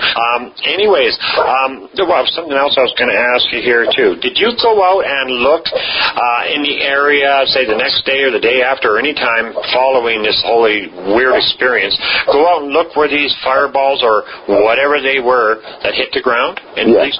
Okay, what did you see? I think I went, not the day after though, but the day after that. Okay. Because I was working a couple jobs at that time. All right. So I was gone a lot. But there was indentions in the brush and everything. Right, and they were, circular? Yes. Right, okay. That's what but they weren't burned. That's what's weird, isn't it? Because if something hits the ground, it's given all this energy of some sort, whatever you might want to call it. And of course, some of the different colors that came up, sparks or whatever. You'd think it would have, at least scorched the ground, or at least the grass in that area. But there was nothing like that, was there? No. And what's weird is it wasn't. To the best of my recollection, it wasn't pushed down so far that looked like something hit it. Well, that'll be, eh? You could tell something was there, but it wasn't like everything was flattened right into the ground. Got what you mean. So, this is something that, of course, because I've been trying to think and rack my brain over this. I actually have been laying in bed thinking about this when I was supposed to be sleeping. It almost sounds like to me that if you had these circles, and I think one of them sort of overlapping the other? Did you remember? No, I can only really in my mind picture just like one of them. Okay, that's fine. Yep. No, this is it. It'd go back a lot of years, and no question about it. Now, see, what it is weird is because the grass, say, or the brush or whatever, wasn't like forced right down to the ground. I'm just trying to wonder if something at some point just sort of was hovering right above it, or just sort of came down but never actually hit the ground. You could almost, a good way to describe it would be, say, if a jet was hovering there, and the exhaust from the jet was hitting that area. Got you. Okay. So, it's a lot of force, so it pushes everything down, but it's not like something heavy sat on it. Got what you mean. You see, this is what it sounds like. Now, was there any kind of other kind of like little trail marks or anything through this? Well, I heard it's real heavy purple sagebrush there. Yeah. Any kind of. No. That's something, you know what I'm getting at is this from the screaming thing, eh? Rabbit trails. That's it, eh? Yeah, and so, I mean, those were normal. Yeah. Well, yeah, I imagine so. So this is what I was kind of wondering. We have something that's sitting above it, possibly, because I don't know. I'm just trying to guess here. Maybe sitting above. I wonder if this thing was doing all this screaming and beeping, afterwards, and this thing was sort of maybe doing the same type of thing. I don't know. I'm just sort of throwing this out. There was nothing up there. Yeah, that's bizarre. And I don't remember hearing, like, the bushes parting from people moving. Right, got what you mean. Not people, but whatever it was. Yeah, basically what? Just a moving from one area to another and then just basically moving back and forth or whatever it was doing, or at least sound-wise anyway. Right. So maybe it was, I'm just sort of throwing this out, maybe it wasn't something as maybe we're looking at a critter or a being, if you want to put it that way. Maybe it could have been possibly an object that kept moving about and making this weird mechanical screaming kind of noise with this beep behind it. One of I don't know. And I've never said this before, not even to Steve, but sitting here talking to you, the idea came, suppose it was a UFO. Right, suppose we don't know. Yeah. But actually it was. It's an unidentified. Oh, yeah, unidentified for sure, yes. I'm not going to say what the F word means to me, but unidentified, thing, object. Yeah, I know what you mean. So, hovering above the house. Right. So the noises could have come from something like that. Maybe it moved across behind the houses next to the hill. It very well could have. The fireballs and the gaseous things that we saw could have been the exhaust ports of some kind of object, and when it took off, it could have been, the flame out maybe from the engines going. I don't know. Yeah, some kind of discharge or something. Yeah, I don't know either, but it was something like that. Just weird. It was so weird, and especially with it not flat, no burn marks. I mean, that's. If it was something like that, you would think that my father and I would have seen something other than just the gaseous fireball thing. Right, I got what you mean. Which we didn't. That's right. That's right, exactly. We kind of got to grasp at straws here. Well, exactly, and that's what we're doing. Yeah, we're not saying what it is because we don't know what it is. None of us do, but by the sounds of this. But it's just some theories to throw around anyways, and the reason we're throwing them out, hey, maybe this might ring some bells for somebody else. That would be really nice, because if someone else ever saw anything or heard anything at that time, just to hear someone else besides just our own family. Yes. Say, oh, well, I heard this, or I saw this that night, or, I don't think it's going to clear it up any as to what it was. Probably not. But, you can't help but even think yourself, am I crazy? No, I know I saw this. I didn't dream this. Not all of us dreamt this at the same time, but, no one else hears it, and you're that close. It's still in the back of your mind. Exactly. You can't help it. You just can't help it. And all of you folks are not crazy. And even if one person heard this and saw this, doesn't make them crazy. It just means they've seen something very unusual.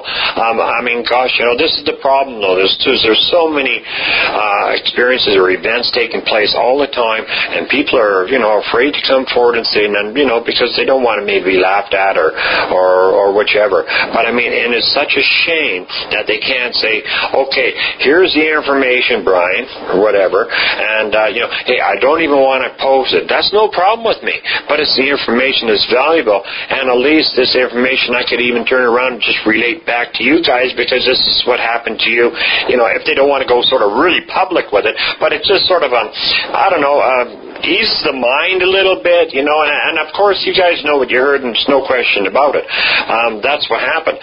But just nice to have somebody say outside of that home at that time, of that family, who says, we've seen it, but we just didn't want to talk about it, It just really makes you feel much better for some reason. I was actually thinking about maybe calling the newspaper and telling them that I was doing this with you, and that you were going to post this on, the site, or it was going to be heard at this time, just to see if anybody, recognized it from this area. Exactly. Well, I can tell you, here's what I've done. I haven't just sat idle on this. I've been doing a lot of looking through some databases and so forth, nothing. I did have one south from you guys going back around roughly the same period of time, and they heard some screams and seen some weird stuff. I sent that report off to Steve, so he might have shared it with you. I'm not sure yet. But I also contacted the newspapers. Haven't even heard a reply back or nothing, which I know sometimes they're busy, sometimes maybe they're not interested. Sometimes it takes the actual person who witnesses to walk in and just say, hey, look, we're looking for help. Can you help us? Here's the story. Put it out. And if you want, and the thing is too, if you want to keep anonymous about it, so your name's not splashed all over front page news or whatever, you can always have them contact me. Well, that's what I was thinking maybe would be a good idea. That's no problem. Gosh, I'm more than happy. Not only that, they can contact me. I can give them, what information too, what I can add to this, and they can contact me, and then I can relate any information back to you guys and give you the contact numbers. Make sure it's okay with the other person who's, say, forwarding the information, if it's okay that I can try to hook you guys up, with each one of yours permission, of course, and hook you up, and you can talk about it if you want, even. I think that's a great idea. And it'd be a lot better for the people to contact you than me, because this is your type of thing. Yeah, but which is no problem. So if you want to fly it, and I've tried a number of papers on it. I think there's the Acorn one, and and I looked up the other one there too, and some other ones, anything in the area, which wasn't a Chronicle. Yeah, that's it, and nothing so far. And we'll be back with Rick. We'll finish up the interview in the last segment of this show. So we'll just get at the break and get back to Rick.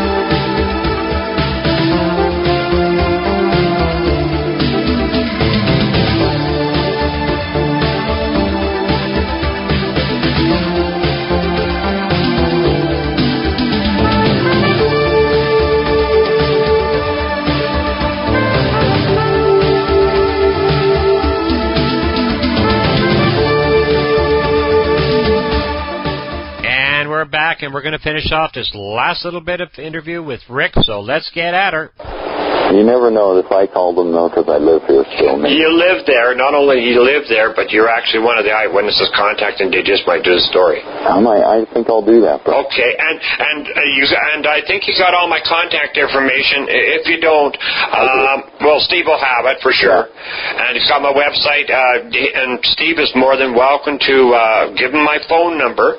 Okay. Okay. I don't know if you guys got that or not. I'll email Stephen my phone number. Okay. And I'll have all my contact information there. And if you want to do something like that, I'll more than happy be on the receiving end. And like I say, if anything comes in, gosh, I'll get it to you guys. There's no problem. Because I would like to find others too. And we may, like you said, we may never find an answer for this, but who knows?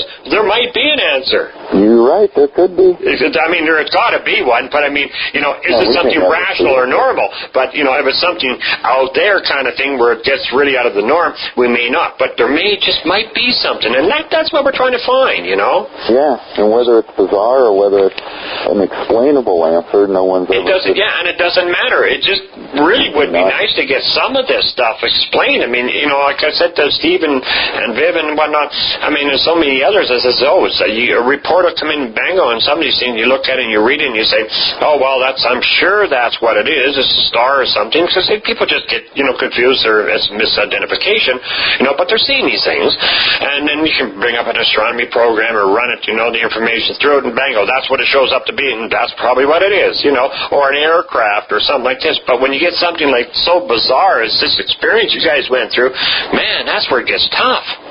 You know, and of course, that's why it's a mystery. I guess that's why everybody's still into UFOs, because there isn't no answer, although there is some out there who claim there is, but they got to show me some facts first, you know. Yeah, me too. You know, then I'll go along with them, but for now, it still remains a complete mystery. You know, since that happened to me when I was younger, I pretty much don't discount anything anymore. No, I don't think you guys should. You know, it's just good to have an open mind. You don't have to go off onto the ridiculous. You know, just stay the way you feel like, you know, you want to sit on it and just go from there. But I like the facts, like you said, you know, but if somebody tells me a story, even if it's bizarre, I'm willing to entertain the thought that it's possible after seeing and hearing what I heard. Exactly. Well, I just got one in here going back, I think it was 1974 in Newfoundland, and here's a lady, she was explaining her this sighting she had. She always goes on these walks. It's in a remote area, you know, people fishing in these small lakes, and this path she took, and she went along. All of a sudden, she got this really unusual feeling, and she said, it's kind of frightened her, you know, because I've gone in before myself, walked in the bush, maybe I shouldn't go out, and I turned around and went back. Usually I just truck on out. But the thing is, she ended up walking by this sort of little lake, and all of a sudden she just said this is sort of a tall bean of some sort. She says, I couldn't tell you what it was. She said it was very bizarre, and she said it was floating over the water. In other words, it was just hovering there or whichever. And all of a sudden she looked away, and all of a sudden this thing's on the other side of the lake. So it wasn't, I don't think, a terrific size of a lake, but still it moved so quickly, sort of almost like in a double blink of an eye. And she wrote up a really, really good report, and she's replying and everything. She's willing to go on there and do this stuff. So, I mean, you know, I believe she actually seen something weird. What it was, I couldn't tell you. No, and she can't either. No, she can't. That's why she's getting it. She says, I finally got to get this out of me. She's just been driving me crazy. You know, and this kind of stuff, like, it gives me chills up my back. Oh, it does. You know, because it reminds me of what, you know, like, what was that? Yep, exactly. Exactly. What the heck is that? Oh, I know what you mean. Well, I'll tell you, if you want to do that for one of the papers down there, I'll make sure Steve's got all my contact, because I don't have your email. I got Steve. He'll just contact you with it. Okay. And if you do decide to, give him everything, all my contact, their phone number, everything. I don't care. They can stick it all in the newspaper. Okay. That is no problem with me. And we'll see what can happen. I'll give them a call. We'll see what I can do. Wonderful, my friend. Hey, thanks so much, because I really, really appreciate this. Oh, I appreciate you talking to us, Brian. It feels good, actually. I know it does. Sort of a little bit of a relief, you know. And just, I don't know, maybe just talking about it just sort of, you know, takes a little bit of that wondering off, although you're still going to be wondering. I don't know what the term would be to use. It's opened up a lot more conversation between our family about it. Oh, good. Awesome. So there's good to come out of it. It's something we have, you know, not really talked about a lot. Right, gotcha. No, which is good. It really is. Okay, my friend. Okay. Thank you so much. We're going to get this all together, and she's going to be up real quick. Good. Okay, and Steve or yourself, you can let me know if you got an email or whatever. You can pass along to Steve, whatever you guys decide to do. Just let me know. I'm game for anything for this. Okay. Okay, my friend. Thanks so much. Thank you, Brian. Okay, take care, Rick. You too. Bye-bye. Bye. And that brings us to the close of this interview. And what an interview it was. What an experience it was. Just simply amazing. Now, of course, I'm hoping that someone will come forward and give us some information if they have it from Thousand Oaks, that maybe they witnessed objects, lights, anything in the sky at all. Maybe somebody else heard some screaming in another area around Thousand Oaks or within that county. Who knows? But if you have, get the information into me at www.hbccufo.org. I'll be so happy to hear from you, and I know these folks will too. Well, by the looks of things, we do have some time, because I got to make up for the top of the hour, so everything works out good for the network. So what I thought I'd do is, since we finished off the Thousand Oaks, California case early, I'll put in some more clips. So I'm going to run a couple short ones. This one here comes from a gentleman down in Ferntree, Australia. Interesting sighting of orange lights dancing around the sky. Actually, it was witnessed by a number of people. So we better get a disc. Get her in. Friday the 13th, which is quite a spooky night here in Australia, Friday 13th. I always say it's the witch's night. Yeah, I know. It was about 10:25 p.m. and me and my friends were ordering some pizzas in Furniture Gully, which is just down the end of the Dandenong Mountains, which is a famous mountains in Victoria. And I caught in the sky there was about 15 orange amber lights flying around doing different formations in the sky. They would have been in the sky between 7 to 10 minutes, I would say. Witnessed by over 50 people at least, because police had reports of these lights from a suburb called Hallam to Baronia, which is probably a good 25 k's away. I don't know what that is in miles. Yep, that's fine. We use the same. So there was heaps of people that witnessed it, and they were doing different formations, such as the Southern Cross was one of the ones, which is very recognised in Australia. I don't know if it is over there. I know, They were doing what to me looked like Japanese writing, as Japanese writing has what to me it looks like symbols going down in their writing form. And they had like a formation of 3 symbols directly underneath each other, and then they would form into another 3 symbols under each other. But when they formed the symbols, they probably held in those positions for a good 20 seconds, I would say, before changing into another formation. Oh, for God's sake. And then there was, it was bizarre, but the one that really blew me away, there was, it's hard to explain on the phone, but I'll try and explain it. If you can imagine 4 dots going diagonal, and the end of the 4th dot go to the right of it, and it's the start of another 4 dots going down diagonal. So it looks like a funny Z or an S or something like that, but quite diagonal and sharp. The bottom of one circle with the top of the other circle were actually circling around each other, and that one really blew us away. The other one that really blew us away was, imagine a dot vertically opposite each other and travelling towards each other, and looked like they were going to hit, and the whole time I was like, they're going to hit, and they've actually flown through each other, what looked like through each other from the sky, and then they stopped probably like a millimetre past each other, and then they started circling around in clockwise motion. Wow. Well, Tim, were these at a really high altitude? They were higher than what a jumbo jet would be. Okay. But it's a bit lower than what stars would be. Right. And this was I guess that was what time was that taking all place at? That was 10:30 p.m. in Australia, so add 7 hours onto that to you guys. Yeah, I can figure that out. And so it would have been nighttime there, eh? Yeah, it was definitely nighttime. Because we have what's called daylight savings in Victoria here, where certain parts of the year we add on an extra hour, so the night time's a lot lighter. But we're not in daylight savings at the moment, so it gets dark quite early, like 6 o'clock at night it gets dark. Yeah, we got the same thing here too. They probably looked a ton larger than what a normal star would, but about 7 times as bright orange. Orange. And the photo that we had done in our biggest paper in Victoria here, the picture that we actually caught on our mobile phones looked like a kite. It was in a formation of what looked like a kite, so sort of like a big triangle, and then with the tail coming down. Well, I'll be, eh? This is really that's an amazing. And what's really interesting is because, pardon me, you said they looked like kind of a symbols. They were actually going in. They would say come across, I guess, and then go in these not a formation, but a formation, I guess, into like you said, the Southern Cross or these symbols, the Chinese symbols or something. And they would actually move into. Yeah, to me, like, the most recognised one is, because it's even on the Australian flag, is the Southern Cross. Right. And you start to worry, or not worry so much, but you don't know whether it's a warning.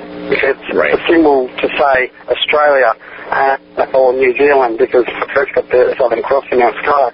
And you start to wonder whether it's, like, whether it's a warning onto Earth for people that understand them, or, I really don't know. But a few days later in Darwin, we had quite bad hurricanes. So you don't know whether they're warning about weather or anything like that. It's just bizarre. Well, I guess that is bizarre, and I do understand what you mean. And so you also said that they published an article in the Herald Sun on the 15th of May, then, eh? Yeah, that's correct. That's the largest selling newspaper in Victoria. Okay, so yeah, I went up and actually what I did is I tried to go up and say, have a look. After I got the report from John, and then I read it over, of course, and I ran over and see if I could catch it. But I guess they probably took it down because they always have new news every day. Eh? So it just sort of rolls around, but I couldn't find it. But just fantastic. Now, would it be possible to get a photograph? And what we can do... Sorry? Would it be possible to get a photograph? Definitely. Okay. Definitely. Okay. Now, can you put a copyright yourself on it, or if you can't, I'll put a copyright on it for you. All you got to do is tell me in an email what you want on it. Like if it's Tim, you want your last name, or Tim initial, and I'll just put copyright 2005 to you, so that way it remains your property. Now, one sec here. There's a purpose why this. Just a short clip, and this is out of my collection. Anyways, we'll be back after the break.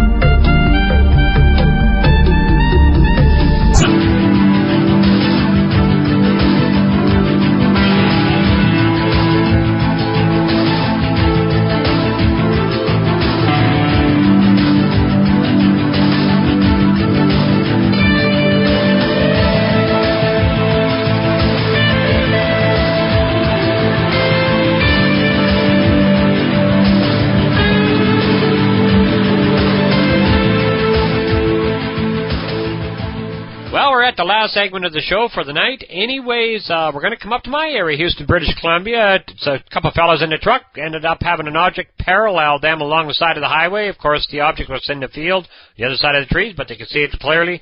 Really bizarre sighting. So we're going to get at this, and I guess that'll be it for tonight. My buddy and I, we've seen something a little strange there last year in June.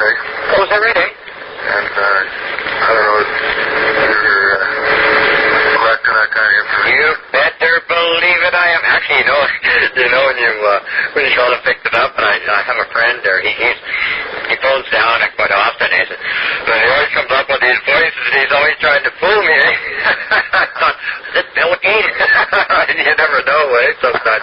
But you better believe it, yeah, I'm interested in cases that any reports, no matter what year they're in, because what it is, I sit here and if they go back, many years, and then of course it's hard to... last year? Yeah, last year is awesome, because we had a lot of, I got 100 reports I worked on in northern BC here. Oh, yeah. That is an amazing, there was only 178 in all of British Columbia and 483 in all of Canada, so that was an amazing amount of... There was two of us in the truck, and it was in the daylight.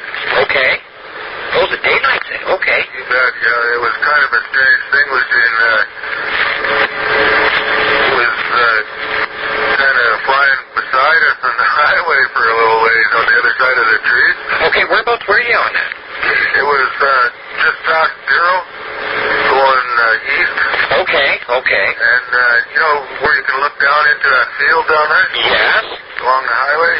We were driving along there, and we seen this thing flying on the other side of the trees from us. Okay, so in other words, was the object or whatever, was it actually rather low then? Or so I guess it was on the other side of the trees, wasn't it? Yeah, I guess so. What kind of shape did it have to it, That's the strangest thing that,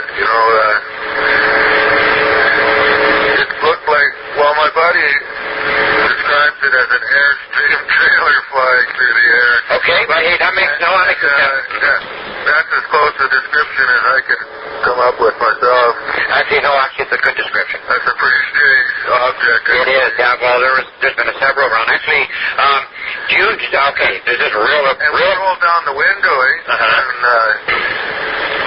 I've been around airplanes a lot in my life, helicopters, you name it, and there was no noise to this thing. Is that right, eh? It paralleled us there along the highway for about a kilometer at least. Is that right? Kilometer and a half. Oh, for crying out loud. And then when we got to the opening there, it kind of turned. Like it turned kind of away from us. Right. And then it picked up speed a little bit, and then it just seemed like it wobbled or something, and then it was just gone. Is that right, Dick? Just off like super fast. So that would have probably, I guess, from if you're heading east, so I'm just guessing here, but when it sort of veered off and then gave it that wobble, would have gone to, say, more in the east? No, it wasn't that kind of a wobble. Okay. It was like you were looking through a heat wave for a second. Oh, yeah, okay, yeah. And then all of a sudden it was just picked up so much speed it was gone in like a second or so after that. Oh, for gosh sakes, eh? And holy smokes. And do you remember what kind of color there was to this at all? Like I say, it looked like an Airstream, so it was like some shiny could be. Sort of like a metallic then, eh? Yeah. Okay. And how about no wings on it for sure. Like we looked for wings, and that was one of the comments we made at the time. Hey, there's no wings on that thing, right? Yeah. Okay. And I said, hey, roll down your window. Let's listen for it, and we couldn't hear it either. Okay. All you could hear is my pickup, and the thing's flying right on the other side of the trees from us. Important question for you because I got some ideas here, or at least I'm thinking. Do you know what month it would have taken place? It was June, probably the second week in June. Okay. As I can remember. Okay, reason being because we had some stuff like you're describing here. There was 3 cages like that in town here, just outside of Brownsville Lake, just west of Houston, and the other one was I think just east of us. I think a little bit. I think that happened just outside of town, actually just down by the last golf course. Oh yeah. So that's why I was wondering, because we had there's some weird stuff, and some of it was even caught on videotape too, eh? So it was pretty darn weird, and one of them was even described as metallic and cylinder in shape. So that sort of almost gets around sort of the same idea maybe what you guys are saying too, because it may not be the same, but it's got really strange. I wasn't even going to call you really, but well, I'm glad you did. No, I'm really glad you did. It's kind of, it was really unexplainable to us, and you almost question yourself, even a few minutes after you've seen it, that what you've really seen. Well, exactly. Well, I've never seen anything in my entire life except for in 2002 when I actually seen 2 things too. I actually seen 2 things. I couldn't believe it. My wife and I seen it, and then there was another witness west of town, and then 2 other witnesses down by one of the lakes, the Brownsville Lake. They all seen the same thing, except that one was caught on videotape, and the other object on Brownsville Lake was caught on film by still pictures, but there's actually 3 of them. So it was quite an interesting case to work on, eh? And even what you're talking about there, getting closer to into July, there was some weird stuff happening way out in the bush, like 64 kilometers out to Morris River Road up in the, oh my God, what's that one there? You go over the, I can't think of it right now. You go up the Morris River Road and you cut off up towards the lake, and you come to Lawrence Rock and go by it, and there's a bridge goes across. I can't remember what the old chain road is. No, that's Tangle Chain. I'm trying to think of the name of the road. Anyways, the guys were all logging up. There are 2 different logging crews in different blocks, and they were watching some of the weirdest things at 4 o'clock in the morning. This went on for a week. So I actually went out with one of the fellows, and he said, you should come out and see this. And we were saying, it's the weird stuff. That shouldn't be happening, eh? Oh, yeah, there's a lot of weird stuff happening around here. And still going on. Still some of the reports we're getting, still more, Bobby, I got about 8 or 9 reports just in here for the Houston area alone. So there's still things happening, and there's still a lot more happening, but I'm not hearing about it. So by you telling me, what's going on, this is excellent. This is really great. Well, I'm sure there's stuff that you haven't heard about, because I know my friends had seen something some of them before, too. They never in the same area. Is that right? I know even down where you're talking, or even actually went past that, just heading up 6 Mile Hill, there was a fellow there and his whole family. Matter of fact, there was a whole grader. As the grader was going up the road, this is some years ago, was going up the road right-hand side as they're heading up, and they had to slow down because the grader's in front of them. So he had about 3 cars, and they all stopped. The grader stopped. All the 3 cars stopped and watched this disc-shaped object just down. And they actually thought it was sitting in the field, but I guess it wasn't. And it was just a really, really bright glow to it, and this thing was just like hovering in one spot, and then it slowly moved, and what you're talking about, it's almost big, but like a wobble, and then moved on. And it was just a really bright object, but it was definitely, disc-shaped. Now, there was one, the grader operator, there was 4 in one car and 2 in the others. This wasn't disc-shaped at all. No, it was more like your Airstream, eh? Yeah. Yeah. So that makes it really interesting, especially being so close and so low too. I'll have to see if I can. Geez, I don't know if I can. Some of these guys, I tell you, some of these guys here at the airports and that, they sort of keeping quiet. Let me tell you. But I'll dig in and see what I can find out about it, if anything at all. But it's good. There wasn't no plane or nothing. I've seen every kind of plane, I think, myself. Unless it was some kind of experimental business. Well, this is what I kind of wondered that it was. I think some of the time. I don't think. No, I don't know. Unless they designed some kind of new propulsion system, I don't know how you'd pick up speed that fast. Yes, I know. And how you do it. Yeah, and then you were saying like yourself too, flying down or moving down the highway there. I watched it. You could parallel this at like 50 kilometers an hour, 60 kilometers an hour, stay right with it. Oh. Until we were in the open, and then it would just look like it turned, got tired of looking at us, and that was it. Just like it was viewing the wildlife or something. Is that right? And like you said, there was no sound at all, eh? Nothing. See, that's strange. That's really strange. That's really, really. You know what's really strange is that he was flying beside us in the trees, and the trees weren't reacting. Okay. You know, there was no big breeze or ruffling of trees or nothing. Yeah, well, that's important too. Yeah, this is it, eh? Because I'm not sure. Like I know it was really obviously low. It was on the other side of the trees, so that's an important factor right there alone. You know, not disrupting anything like a vegetation of any sort. So that's a really important point. You know, so man, that's pretty wild. That is really wild. That's an awesome report. So I don't know if I can do anything with that, but I'm gonna sure try. Yeah, it's really weird. Well, I love it. It's a strange thing. Yeah, no kidding. And too, you know. Well, we're coming to the close of the show. Anyways, thanks a lot for joining us. It's been a special night with some really special people here from Thousand Oaks, California, and I really thank them all. Thank the other guests for their clips as well. And we'll see you all on Sunday night. Good night, all.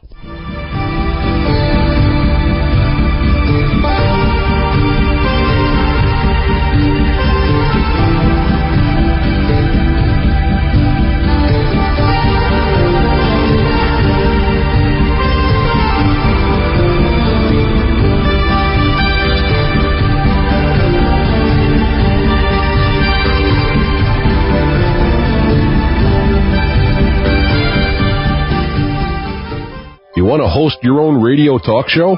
You provide the voice and the content. We do all the rest. www.innerstreamsradio.com for more information.